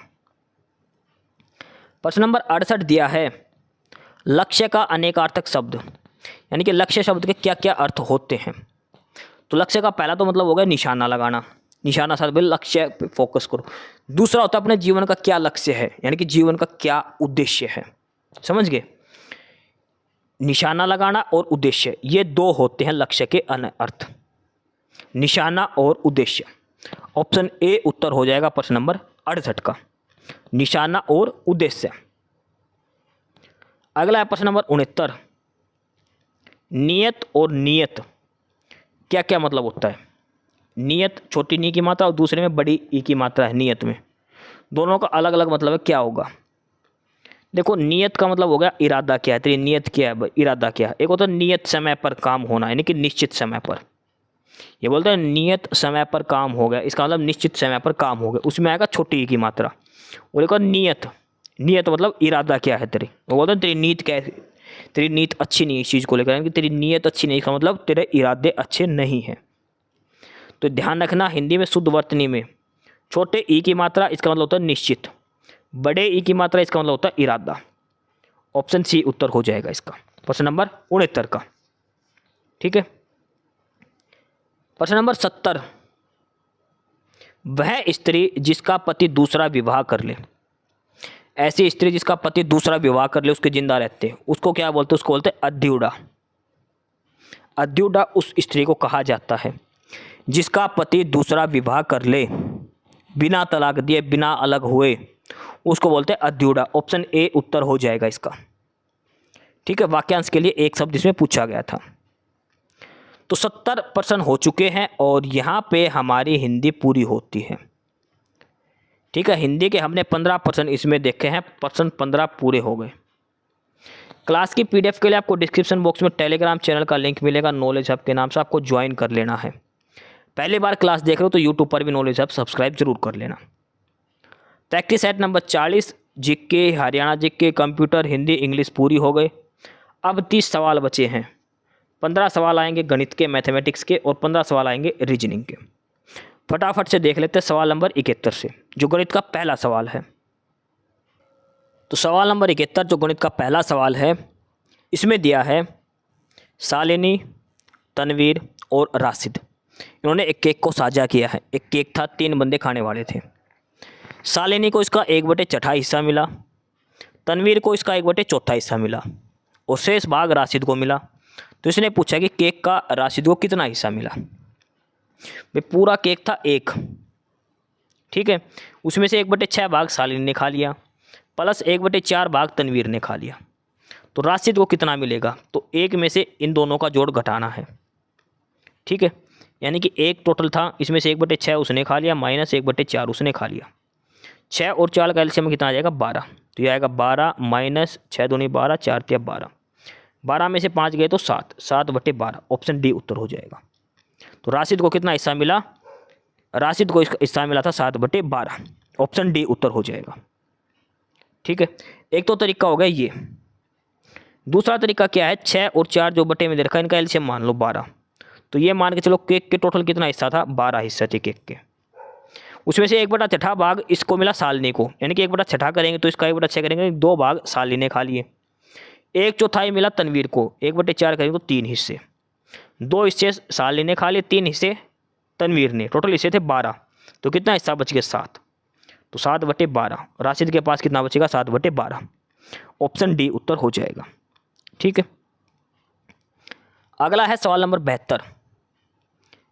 एक स्कूल में 200 छात्र हैं, 7/10 छात्र लड़के हैं, तो स्कूल में लड़कियों की संख्या बताओ। देखो 200 लड़के टोटल बच्चे हैं, उसमें से 7/10 हिस्सा लड़के हैं, तो 7/10 हिस्सा निकाल दो, 7 दूनी 14, यानी 140 लड़के हैं। 200 में से 140 लड़के हैं, तो लड़कियां कितनी बच गई? इसमें से 140 घटा दो, 200 में से 140 गए तो कितना आएगा? 60। तो लड़कियां कितनी आ जाएगी 60। ऑप्शन बी उत्तर हो जाएगा। कितनी लड़कियां हैं क्लास के अंदर? 60 लड़कियां स्कूल के अंदर। सीधा सा सवाल है, टोटल बच्चे दे रखे हैं, उसको 7/10 हुआ हिस्सा लड़के हैं, तो 200 का 7/10 कर दो, कितना आ जाएगा 140। 140 लड़कियां टोटल 200 में से, तो लड़कियां कितनी बच गई? 60 बच गई। ऑप्शन बी उत्तर हो जाएगा इसका। सवाल नंबर 73, सिंप्लीफाई करना है। क्या करना है? सिंप्लीफाई करना है। दोनों जगह बीच में भाग का निशान इसके अंदर दिया गया है। ठीक है, दोनों जगह इसके अंदर भाग का निशान दिया है। 6/27 गुणा करेंगे, मान के चलो 30/27, तो यहाँ पे गुणा करेंगे तो क्या आएगा 81/20, उल्टा हो गया। ठीक है, 27 तिया 81, और ये 3 तिया 9, और ये 3 से काटेंगे, 6 से 3 से काट लो इसको, 3 27, ये 2 से काट दो, 2 तिया 6, 3 तिया 9, और ये 3 से 3 कट गया, तो क्या बचेगा 1। देखो जितना भी भाग का निशान दे रखा उसका उल्टा करते जाओ। 6/27 आगे सही है, इसके बाद भाग का निशान तो क्या आ जाएगा, गुणा का जो संख्या वो पलट दो, 30/27 आ जाएगी। आगे भाग का निशान तो संख्या को गुणा कर दो, संख्या पलट दो, 81/20। ऑप्शन डी उत्तर आ जाएगा 1। ठीक है, ऑप्शन डी उत्तर होगा इसका। अगला सवाल नंबर 74, इसमें दिया है जब एक संख्या में से 35 घटाया जाता है तो वह घटकर स्वयं की 80% रह जाती है, तो उस संख्या का 4/5वां हिस्सा क्या होगा? देखो कोई भी संख्या थी, मान के चलो हमने 100 था, इसने कहा कोई भी संख्या थी 100 मत मानो, x मान ली। अगर इसमें से हमने 35 घटा दिया तो वो संख्या x का 80% रह गई, खुद का 80% रह जाती है, यानी कि 80/100। ये दे रखा है इसमें से। इसका 2 तरीके से आप सोल्व कर सकते हो। एक तो ऐसे सोल्व कर लो, ठीक है, एक तो हम इसको ऐसे सोल्व कर सकते हैं सिंपल, x में से 35 घटाए तो x का 80/100 बनेगा। अब ये करेंगे तो कितना आ जाएगा, 0 से 0 कट के, 2 चौके 8, 2 5 10, यानी कि x - 35 बराबर 4/5x। यहाँ से x का मान निकालना है, तो 4/5x इधर आ जाएगा। ठीक है, तो ये आएगा x - 4/5x बराबर 35। 4/5x गए यानी कि 1/5x बराबर 35, तो x का मान आ जाएगा 35 गुणा में 5। x का मान कितना हो जाएगा 35 गुणा में 5, तो x आ जाएगा 35 गुणा में 5, 5 करेंगे तो 5 5 25, और 5 6 15 2 17, संख्या हो गई 175। इसने पूछा कि संख्या का 4/5वां हिस्सा, इसका 4/5वां हिस्सा निकाल दो। 5 से काटेंगे तो 35 आएगा, और 35 गुणा 4 करेंगे तो 140। ऑप्शन सी उत्तर हो जाएगा। एक तो तरीका हो गया ये, ठीक है, x - 35 बराबर 4/5x। दूसरी बात इसने पूछा कि देखो किसी संख्या में से 35 घटा के उस संख्या 80% रह गई, इसका मतलब उस संख्या का 20% ही तो है ये 35। भाई कोई संख्या खुद का मतलब कितना होगा 100% होती है। इसने कहा कि उस संख्या में से अगर 35 घटा दें तो संख्या घट के 80% पे आ गई, तो इसका मतलब जो 35 है वो उस संख्या का 20% के बराबर है। x का 20% बराबर 35, तो x का 100% करेंगे तो इसका 5 गुना हो जाएगा। भाई 20 5 100, तो इसका 100% 5 गुना आ जाएगा। फिर उसका 4/5वां हिस्सा निकाल देना। ऑप्शन सी उत्तर आ जाएगा 140। ठीक है, ऑप्शन सी उत्तर आ जाएगा 140। सवाल नंबर 75 दिया है a का 5% जमा b का 4% बराबर 2/3 ब्रैकेट में 6% ऑफ ए जमा 8% ऑफ बी, तो a और b का अनुपात बताओ। 5% और a का मतलब क्या हो गया 5a/100%, का मतलब तो ये होता है बटे में 100, जमा 4% ऑफ b का मतलब हो गया 4b/100, किसके बराबर है 2/3 ब्रैकेट में दे दिया 6a/100 जमा 8b/100। देखो 100 100 100 100, यहाँ से भी एलसीएम 100 आएगा, यहाँ भी 100 100 दे रखा, तो 100 तो नीचे से हटा दो सारा, क्योंकि प्रतिशत का काम है, सारा हट जाएगा। सिंपल सवाल क्या बनेगा ये सवाल इतना बन गया 5a जमा में 4b बराबर 2/3 ब्रैकेट में है 6a जमा में 8b। एक साइड में a वाला कर लो, एक साइड में b कर लो, और a/b का मान आपको निकालना है। इसमें a/b का मान निकालना है, और वो आएगा 4/3। ये अनुपात पूछा 4/3 आएगा इसका, a/b यानी कि a/b, जो ऑप्शन बी हो जाएगा। ये अनुपात का मतलब हमेशा बटे होता है, a/b का मतलब क्या हो गया a/b, ये ध्यान रखना, भाग का मतलब होता है इसका 4/3 आ जाएगा इसका। अगला है प्रश्न नंबर 76। निम्नलिखित में से कौन सा कथन गलत है? 4 स्टेटमेंट दे रखे, 3 सही है, 1 गलत है। तो गलत कौन सी है ये हमने बताना है। 3 और 5 कैल्शियम 15 आएगा, बिल्कुल सही है। 3 और 5 कैल्शियम 15 आएगा। 14 और 7 कैल्शियम 14 आएगा, बिल्कुल सही है ये। 12 और 15 कैल्शियम 60 आएगा, बिल्कुल सही है। 8 और 7 कैल्शियम 1 आएगा, ये गलत है। 8 और 7 कैल्शियम आएगा 56। क्या आएगा? 56। तो कौन सी स्टेटमेंट गलत है इसमें? ऑप्शन सी वाली। अगर इनका HCF पूछता ना, HCF वो 1 आता भाई, इनमें कोई सी संख्या कॉमन नहीं है, लेकिन इसका एलसीएम क्या आएगा? 56 आएगा। HCF 1 आता है इसका। तो स्टेटमेंट जो सी दे रखी है वो गलत दे रखी है इसके अंदर। प्रश्न नंबर 76 का ऑप्शन सी उत्तर हो जाएगा। अगला है प्रश्न नंबर 77। सवाल नंबर 77। सरलीकरण करना है। 12 - 6.4 भाग में 8 जमा 0.2 गुणा 0.7। पहले तो इनके गुणा कर दो, ये आएगा 0.14, जमा का निशान, इसको इससे भाग दे तो ये आएगा 0.8 आ जाएगा, -12 ये बचेगा। भाई पहले तो इन दोनों को भाग दे देना, प्लस इन दोनों के आपस में गुणा कर देना। इधर 12 में से 0.8 गया तो कितना बचेगा? 11.2, और इसमें 0.14 वो जोड़ देना है, आएगा 11.34। ऑप्शन सी उत्तर हो जाएगा। ठीक है, ऑप्शन सी इसका उत्तर हो जाएगा। अगला है सवाल नंबर 78।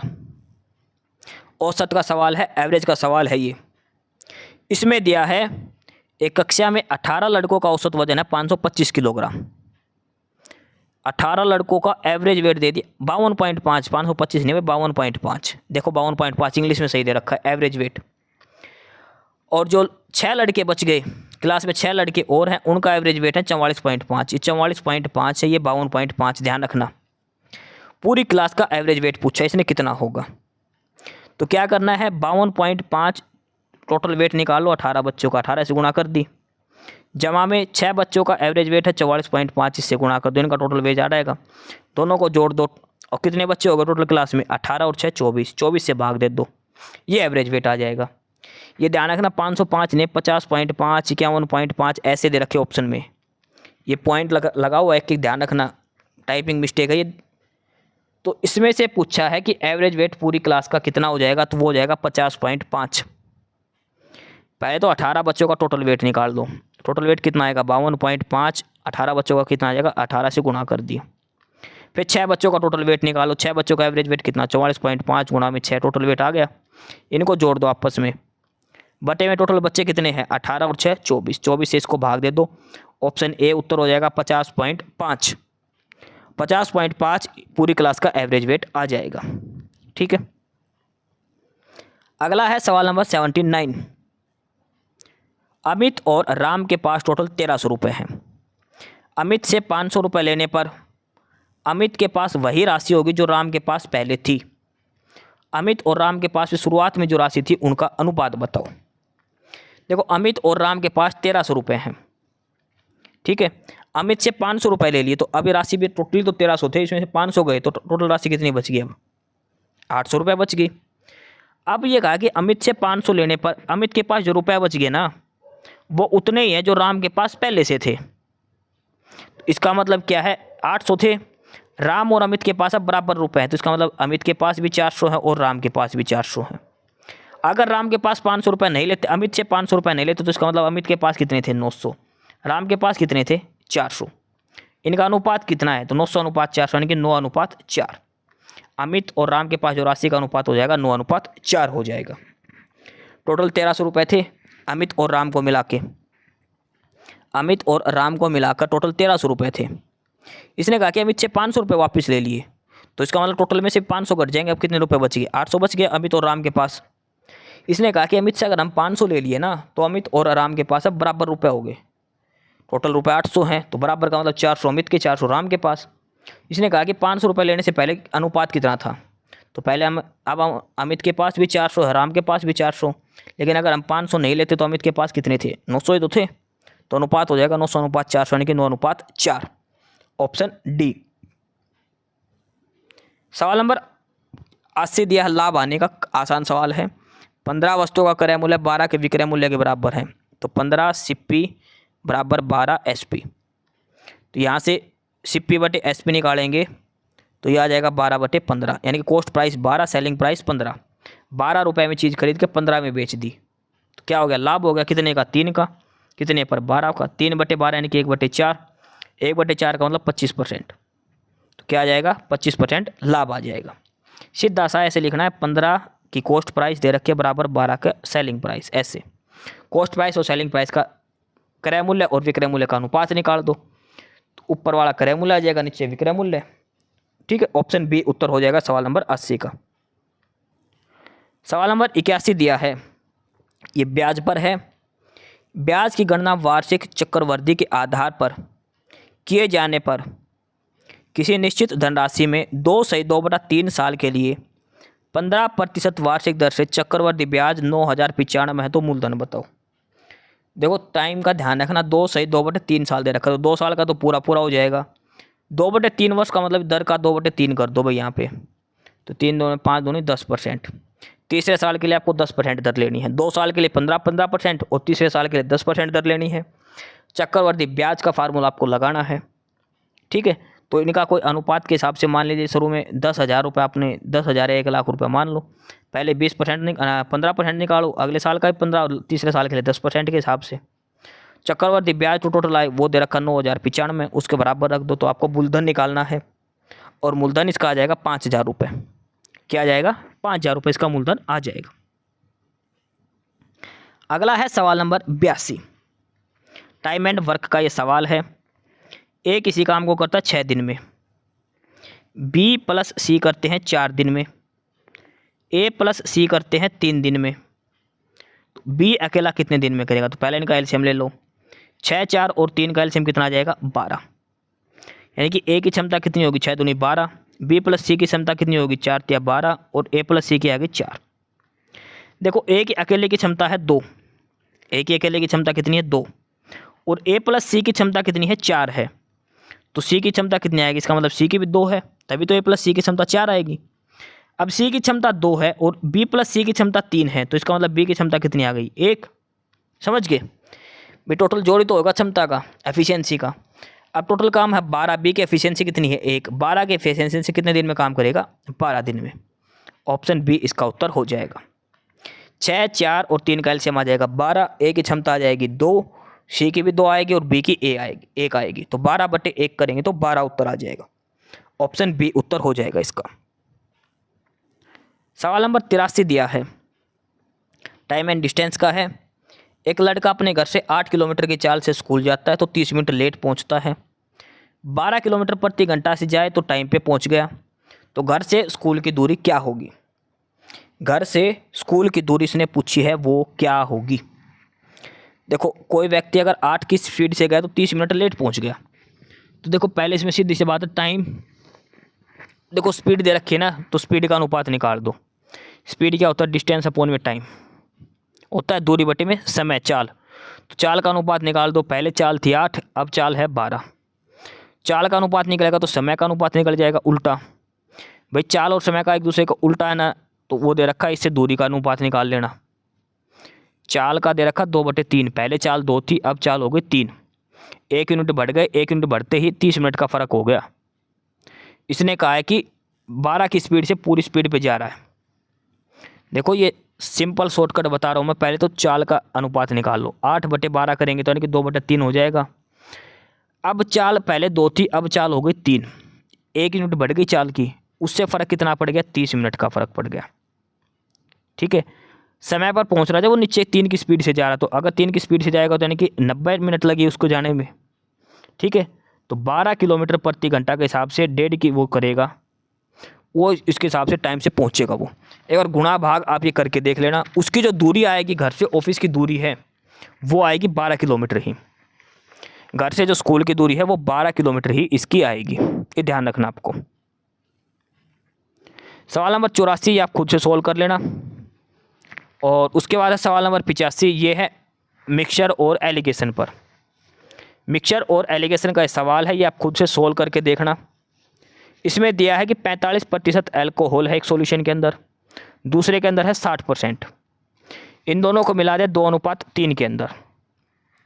ठीक है, उसके बाद दिया है कि इस प्रकार बने विलयन में जो सॉल्यूशन बन गया उसमें से 72% एल्कोहल वाले सॉल्यूशन को किस में मिलाए जाने की प्राप्त सॉल्यूशन में 66% अल्कोहल हो। इसने कहा कि पहले तो 45 और 60 को मिला दो 2:3 के अंदर, इनका टोटल मिक्सर में आ जाएगा। उसके बाद जो टोटल अनुपात आ गया इसके अंदर ये कितना मिलाया जाए कि ये बीच में 66 बचे, किस अनुपात में ये मिलाया जाए 72% वाले के साथ। भाई देखो पहले तो है 45% अल्कोहल और 60%, 2 बर्तन हो गए, इन दोनों को मिला दिया, पहले वाले का 2 और तीसरे का 2:3 के अंदर मिला दिया।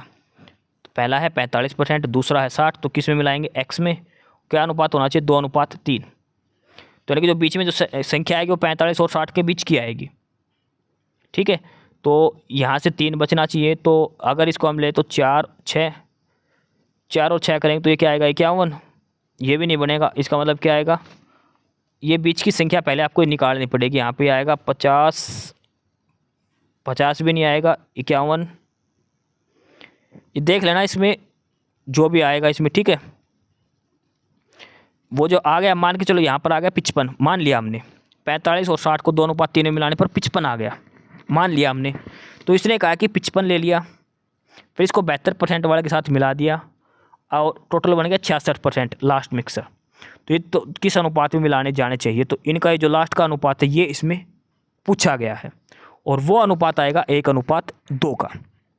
क्या आ जाएगा 1:2 का वो आ जाएगा। ठीक है, 1:2 में वो बटेगा। अगला है सवाल नंबर 86। देखो 85 सवाल गणित हमारा पूरा हो गया। यहाँ पे लास्ट के 15 सवाल बचे हैं रीजनिंग के। क्लास की पीडीएफ के लिए आपको डिस्क्रिप्शन बॉक्स में टेलीग्राम चैनल का लिंक है, नॉलेज ऐप का ज्वाइन कर लो। पहली बार क्लास देख रहे हो तो यूट्यूब पर नॉलेज ऐप सब्सक्राइब कर लो। प्रैक्टिस सेट नंबर 40 के 85 सवाल, यानी कि गणित पूरा, GK, Haryana GK, computer, Hindi, English सब पूरे। लास्ट के 15 सवाल बचे हैं और ये सारे बचे हैं रीजनिंग के। सवाल नंबर 86 से लेकर 100 तक। रीजनिंग का पहला प्रश्न अब हम कर रहे हैं सवाल नंबर 86 के साथ। सवाल नंबर 86 दिया रीजनिंग का पहला सवाल, काफ़ी अच्छा सवाल है। यदि किसान हड़ताल पर रहेंगे तो उनकी मांगें स्वीकार नहीं की जाती। यानी कि जैसे नॉर्मल मान लो कोई बच्चे हड़ताल पे जाते हैं, तो कब तक हड़ताल पे रहते हैं, जब तक उनकी मांगें नहीं मांगी जाती। तो इनमें से कौन सा एक निष्कर्ष सही होगा। ठीक है, सिर्फ इतनी सी लाइन दे रखी, जो भी हड़ताल पे गए हो वो तब तक नहीं मानेंगे जब तक उनकी मांग पूरी नहीं होती। इसका मतलब है किसान खुश नहीं है, ये तो कोई बात ही नहीं दे रखी ऐसा, तो खुश है या नहीं है तो कोई जिक्र नहीं कर रखा इसका। तमिल किसान पिछले 3 महीने से हड़ताल पर है, इसने टाइम नहीं बता रखा कब से हड़ताल पर है, तो ये भी गलत है। किसानों की कुछ मांगे हैं, बिल्कुल इसने यही तो दे रखी है, वो हड़ताल पर तब तक रहेंगे जब तक उनकी मांगे नहीं मानी जाती। इसका मतलब क्या है कि उनकी कुछ मांगे हैं। ऑप्शन सी उत्तर हो जाएगा। बिल्कुल आसान सवाल है, रीजनिंग का सवाल है, पेपर के अंदर ऐसे ही सवाल पूछे जाते हैं। सिंपल एक लाइन में स्टेटमेंट दे दी कि तमिल किसान जब तक हड़ताल पर रहेंगे जब तक उनकी मांग नहीं मानी जाती। इसका मतलब हम क्या निष्कर्ष निकाल सकते हैं, इसका सिर्फ एक ही निष्कर्ष निकलेगा कि तमिल किसानों की कुछ मांगे हैं। हम ये नहीं कह सकते कि किसान खुश है या नहीं है, ये भी नहीं बता रखा कितने महीने से वो हड़ताल पर है, ये भी नहीं बता रखा कि सरकार उनको पसंद करती है या नहीं करती। सिंपल इतना सा है कि उनकी कुछ मांगे हैं। खुद से दिमाग नहीं लगाना, जो स्टेटमेंट दे रखी है वो करना है आपको। ऑप्शन सी उत्तर हो जाएगा इसका। 87 है, ये फैमिली रिलेशन का है। पी और एस का रिलेशन बताना है। क्यू जो है वो माँ है किसकी, आर की। पी जो है वो क्यू का हस्बैंड है। ठीक है, यानी कि ये दोनों हस्बैंड वाइफ हो गए, ये इनकी औलाद हो गई आर, और आर का भाई है एस। तो पी का एस से क्या संबंध है, तो बाप बेटा ही तो हो गए, पी बाप है एस का, तो एस क्या लगेगा, पी का पुत्र लगेगा। ठीक है, तो पी एस का क्या लगेगा, तो एस का क्या लगेगा, बाप लगेगा। ऑप्शन सी उत्तर हो जाएगा। 88 नंबर, ये फैमिली रिलेशन का है, ये आप एक बार खुद से सोल्व कर लेना।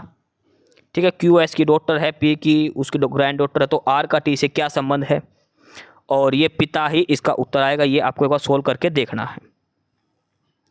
सवाल नंबर 90 है, 89 दिशा का सवाल है। इसको सोल्व मत करना, सबसे पहले ऐसे बना लेना, नॉर्थ, साउथ, वेस्ट और ईस्ट, उत्तर, दक्षिण, पश्चिम, पूर्व।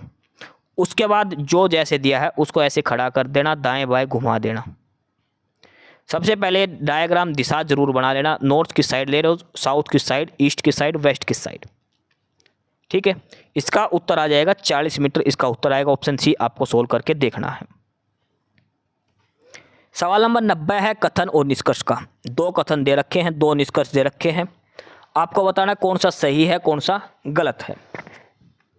पहला है कि सभी महिलाएं फूल हैं, ये महिला हो गई, ये बाहर फूल हो गई, फूल का मतलब फ्लावर है, गलत मत समझना। महिलाएं फूल का मतलब फ्लावर है, वो फूल नहीं दे रखा जो आप समझ रहे हो। सभी महिलाएं फूल हैं और सभी फूल पेड़ है। ये अंदर महिलाएं हैं, ये फूल हो गया और ये पेड़ हो गया। पहला निष्कर्ष है कि सभी महिलाएं पेड़ हैं, बिल्कुल महिलाएं एकदम अंदर है, पेड़ एकदम बाहर है, तो पहला निष्कर्ष सही है। दूसरा है कि सभी पेड़ महिलाएं, बिल्कुल गलत है। देखो अंदर है महिलाएं, पेड़ बाहर है, बाहर से अंदर जाएंगे, अंदर से अगर बाहर गए तो इसका मतलब गलत है, तो सिर्फ निष्कर्ष एक होगा, दूसरा गलत है। सभी महिलाएं पेड़ हैं ये ठीक है, लेकिन सभी पेड़ महिलाएं नहीं हो सकता, केवल निष्कर्ष एक का अनुसरण करता है। और ये लाइन दे रखी है ऑप्शन डी के अंदर। इस सवाल में ऑप्शन इंपॉर्टेंट है, जो कंक्लूजन आपने निकाला है वो कौन से ऑप्शन में दे रखा वो जरूर देखना है। ऑप्शन डी उत्तर हो जाएगा इसका। अगला है सवाल नंबर 91, इसमें भी दो कथन दे रखे हैं, दो निष्कर्ष दे रखे हैं। हम देखते क्या क्या दे रखे हैं। सभी जो तरल पदार्थ वो स्पष्ट हैं, यानी कि जो भी तरल पदार्थ हैं ये सारे स्पष्ट हैं। सभी स्पष्ट रसायन है, ये सभी स्पष्ट रसायन हो गए। तरल पदार्थ ये स्पष्ट और ये रसायन।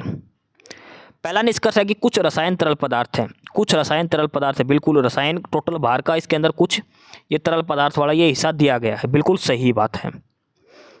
दूसरा है कि कुछ स्पष्ट तरल पदार्थ है, ये स्पष्ट बाहर का हो गया, तरल पदार्थ अंदर का, ये हिस्सा कॉमन है इसमें भी, तो ये भी सही है। यानी कि निष्कर्ष एक और दो दोनों ही इसमें सही दिए गए हैं। ठीक है, तो इसका मतलब दिया है कि निष्कर्ष सभी का अनुसरण करता है ऑप्शन डी के अंदर। ऑप्शन डी उत्तर हो जाएगा सवाल नंबर 91 का। 92 दे रखा है, ये सीटिंग अरेंजमेंट दे रखी है। 8 फ्रेंड बैठे एक सर्कुलर टेब के ऊपर। ठीक है, इस सवाल को करने के लिए सबसे पहले आपको क्या करना है, ऐसे सर्कल बना के 8 लोग बैठा दो आमने सामने। 1 2 3 4 5 6 7 8, या फिर आप ऐसे सीधा ऐसे चाकू टाइए बना लो, ये सर्कल के ऊपर ऐसे बैठते हैं। ठीक है, जो हम बनाते हैं ना स्टार टाइप का, ऐसा वो बना लो। ये 8 लोग ऐसे बैठेंगे। अब इनको बैठा दो जैसे इसमें दे रखा है। ए एफ के सामने और बी के दाएं ओर से तीसरे स्थान पर है। जो ए बैठा वो एफ के सामने बैठा, ए बैठ गया, इसके सामने कौन आ गया, एफ। ए जो है वो क्या है, बी के दाएं से तीसरे स्थान पर। बी अगर यहाँ बैठेगा तभी तो इसके दाएं तीसरे पे आएगा। इधर बी बैठा, ये एफ बैठा, आमने सामने एक साथ बैठे हैं ये। उसके बाद क्या दे रखा है, जी जो है वो एफ और डी के बीच में है। एफ और डी के बीच में कौन बैठा है, जी बैठा है, ये ध्यान रखना।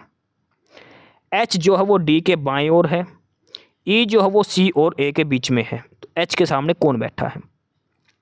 एफ और डी के सामने डी जी बैठा दो। एफ इसके एक छोड़ के जी बैठ गया, यहाँ पे डी आ गया। इसके बाद क्या दे रखा है, एच जो है वो डी के बाईं ओर है, तो एच डी के बाईं ओर आ जाएगा।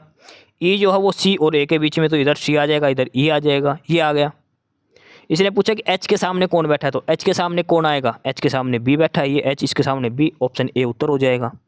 बिल्कुल आसान सवाल है ये। 93 नंबर दे रखा है, इसमें से एक पैटर्न पर दे रखे 4, चारों में से 3 तो सेम पैटर्न फॉलो कर रहे हैं, चौथे में एक पैटर्न गलत दे रखा, कौन सा है। देखो बी से डी पे जाएंगे, कितना ऐड हो गया 2, और डी से एच पे गए तो 4, डी से एच पे गए तो 4 जोड़ दिया, एच से पी पर गए, एच से पी पर गए तो कितना जोड़ दिया, 8 जोड़ दिया।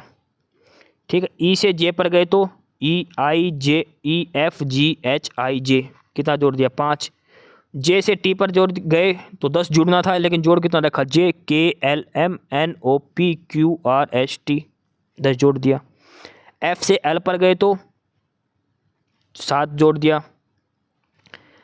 F G H I J K L 6 जोड़ दिया। ठीक है, और एल से वाई पर गए तो M N O P Q R S T U V W X Y, 13 जोड़ दिया।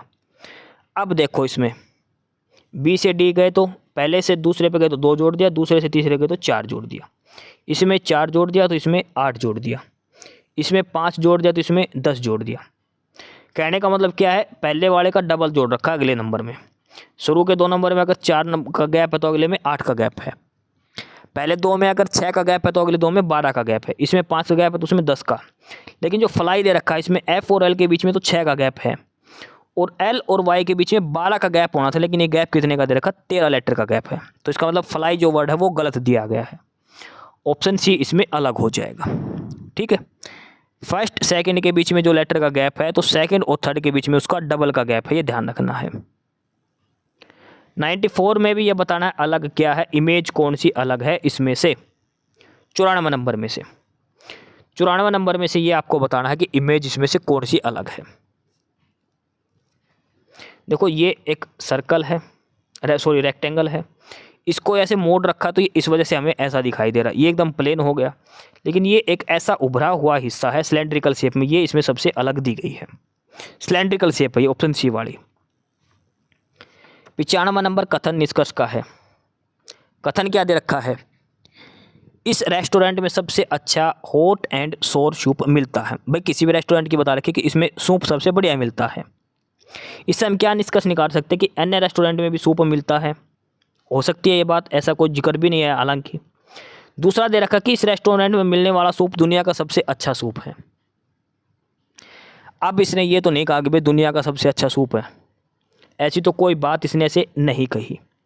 केवल पहला निष्कर्ष है कि जो सूप है वो दूसरे रेस्टोरेंट पर भी मिलता है, लेकिन इस रेस्टोरेंट पर बेस्ट मिलता है। ठीक है, दुनिया का सबसे अच्छा मिलता है ऐसा इसने कहीं नहीं कहा, तो केवल निष्कर्ष एक का ही अनुसरण करता है ये। 96 नंबर है, इसमें भी एक पैटर्न पर लिखे गए हैं, एक अलग है, बाकी 3 एक सेम पैटर्न पर है, तो वो आपको बताना है कौन सा इसमें से पैटर्न अलग है। ठीक है, जैसे सी से जी पर गए, सी से जी पर गए 4 जोड़ दिया, जे से एन पर गए 4 जोड़ दिया, आई से एम पर गए 4 जोड़ दिया, ओ से आर गए तो 3 जोड़ दिया। सबसे पहले गलती यही है, पहले से दूसरे लेटर के बीच में कितने का गैप है, 4 का है, लेकिन यहाँ पर कितने का गैप है, 3 का गैप है। ऑप्शन डी है वो अलग है। समझ गए, अलग बताना था कौन सा अलग है, तो ऑप्शन डी अलग है। पहले और दूसरे में 4 का गैप है, लेकिन ऑप्शन डी में 3 का गैप है। 97 है, ये 5 पक्षी ये बैठे हैं, इनको आपको बैठाना है आराम से, जैसे जैसे जो दे रखा वैसे। बाएं से दाएं ओर, बाघ को हाथी के बगल में रखा गया, टाइगर जो है वो हाथी के पास में है, या तो टाइगर ऐसे आएगा या एलिफेंट कैसे आएगा, लेफ्ट में राइट में। लॉयन है वो मंकी के बाद में है, मंकी है इसके बाद लॉयन दे रखा है। ठीक है, जो लॉयन है वो मंकी के बाद में रखा गया है, तो मंकी पहले आएगा उसके बाद लॉयन आएगा। पिकॉक है वो बैठा है मंकी और टाइगर के बीच में, मंकी और टाइगर के बीच में पिकॉक बैठा, इधर एलिफेंट, ये ऐसे बैठे हैं। पूछा क्या है इसमें वो देख लो, दाएं से तीसरा पिंजरा किसका होगा वो आपको बताना है, और ये आ जाएगा मंकी का। ठीक है, मंकी इसका उत्तर आ जाएगा, बाकी आप ट्राई करना। 98 नंबर का है, ये दे रखा है हाइट का, सुरेश रमेश से लंबा है। सुरेश जो है वो किससे लंबा है, रमेश से। रमेश जो है सुरेश रमेश से लंबा है, और रमेश जो वो राकेश से छोटा है, ये भी दे रखा है। रमेश जो है वो राकेश से छोटा है, यानी कि जो राकेश है वो रमेश से बड़ा है। जिनेश सबसे छोटा व्यक्ति से लंबा है, दिनेश जो सबसे छोटा जो व्यक्ति है उससे तो लंबा है, लेकिन राकेश से छोटा है, राकेश से छोटा जिनेश, और उससे छोटा कोई और रह गया। प्रीतेश सुरेश से लंबा है लेकिन जिनेश से छोटा है, प्रीतेश और जिनेश से लंबा है लेकिन सुरेश से छोटा है। सुरेश रमेश से लंबा है, और इसने लास्ट में पूछा कि सबसे छोटा कौन सा है, सबसे छोटा आ जाएगा रमेश फिर, क्योंकि लास्ट में रमेश बचेगा, सबसे छोटा का आएगा रमेश। 99 है, इसमें पूछा कि यहाँ पर क्या आएगा, एक पैटर्न में दे रखी है। ठीक है, भाई स्टार दे रखे, पहले 4 छल्ले, फिर 3 छल्ले, फिर 2 छल्ले, 4 छल्ले 3 छल्ले 2 छल्ले, 4 छल्ले 3 छल्ले 2 छल्ले। तो इसमें जो 2 छल्ले दे रखे ये इसके अंदर दे रखा है। अब देखो इसमें स्टार स्टार स्टार, चौकुटा चौकुटा चौकुटा, तो इसमें आएगा ऑप्शन सी का, ये चांद चांद और 2 छल्ले, ऑप्शन सी उसका उत्तर हो जाएगा प्रश्न नंबर 99 का। लास्ट का 100 नंबर का, और इसमें आपको बताना है ये किस पैटर्न पर दिए गए हैं। 9 और 6 का जो संबंध 541 से है, 7 और 9 का संबंध 633 से है, तो 4 और 8 का क्या संबंध होगा। देखो 9 और 6 की गुणा करेंगे तो 54 आएगा, 7 और 9 की गुणा करेंगे 63 आएगा, तो 8 और 4 की गुणा करेंगे तो पहले तो 2 अक्षर आ गए 32। इन दोनों की गुणा कर रखी है, 9 6 54, 7 9 63, 8 चौक 32। तो पहले तो ऑप्शन देख लो जिसके अंदर 32 है, ये सिर्फ एक ही ऑप्शन है। ऑप्शन ये है कि जिसकी पहली दो संख्या 3 और 2 है, तो इसका मतलब ऑप्शन बी उत्तर हो जाएगा। ये 541 है ना, इसमें 54 है, 54 और 1 तो 9 6 54, इसमें 63 है तो 7 9 63, तो 8 चौक 32 ऑप्शन बी के अंदर दिया है। ठीक है, ऑप्शन बी उत्तर हो जाएगा इसका। ठीक है, तो ये थे हमारा प्रैक्टिस सेट नंबर 40 के 100%। हरियाणा सीटी एग्जाम के लिए हम प्रैक्टिस सेट जो कर रहे हैं, सीरीज जो हम कर रहे हैं, उसे प्रैक्टिस सेट नंबर 40 आज हमने डिटेल में देखा है। ठीक है, काफ़ी इंपॉर्टेंट टेस्ट सीरीज है, आर्यभट्ट एकेडमी द्वारा ये दी गई है। तो जो भी कैंडिडेट तैयारी कर रहे हैं सीटी एग्जाम की, प्रैक्टिस सेट जरूर लगाए। 40 प्रैक्टिस सेट हमारे आज पूरे हो चुके हैं। नॉलेज हब यूट्यूब चैनल पर सारा कुछ अवेलेबल है। पीडीएफ चाहिए तो डिस्क्रिप्शन बॉक्स में टेलीग्राम चैनल का लिंक है नॉलेज हब का, वहाँ पर ज्वाइन कर लीजिए। किसी सवाल को आपको गलत लगता है कि गलत करवा दे तो आप कमेंट बॉक्स में कमेंट जरूर करें, आपका समाधान होगा। अब डेली क्लासेज आएंगी, बीच में किसी वजह से क्लासेज नहीं हो पाई थी। तो फिलहाल यही था आज का प्रैक्टिस सेट नंबर 40, डिटेल में सॉल्यूशन आपको करवा दिया है। एस्पिरेंट्स यही था आज की इस वीडियो में आपके लिए। ठीक है, और बाकी अगर कुछ नहीं समझ में आया या कुछ पूछना हो या फिर किसी स्पेसिफिक टॉपिक पे पूछना हो, वीडियो बनवानी हो, तो आप कमेंट बॉक्स में कमेंट कर सकते हैं। ठीक है, बाकी आप हमारा चैनल नॉलेज हब को सब्सक्राइब जरूर करें, अपने फ्रेंड्स को रिकमेंड करें और वीडियो को लाइक करें, शेयर करिए, जुड़े रहिए हमारे साथ। मिलते रहेंगे आपके साथ रोज़ रोज़ नए कंटेंट के साथ, नई अपडेट्स के साथ। ठीक है, और चैनल को शेयर जरूर करें अपने फ्रेंड्स के साथ। एक बार फिर से जो एस्पिरेंट्स जो कैंडिडेट्स नए हैं वो चैनल को सब्सक्राइब जरूर करें, अपने चैनल नॉलेज हब। ठीक है, मिलते हैं नई अपडेट्स के साथ, तब तक के लिए बाय।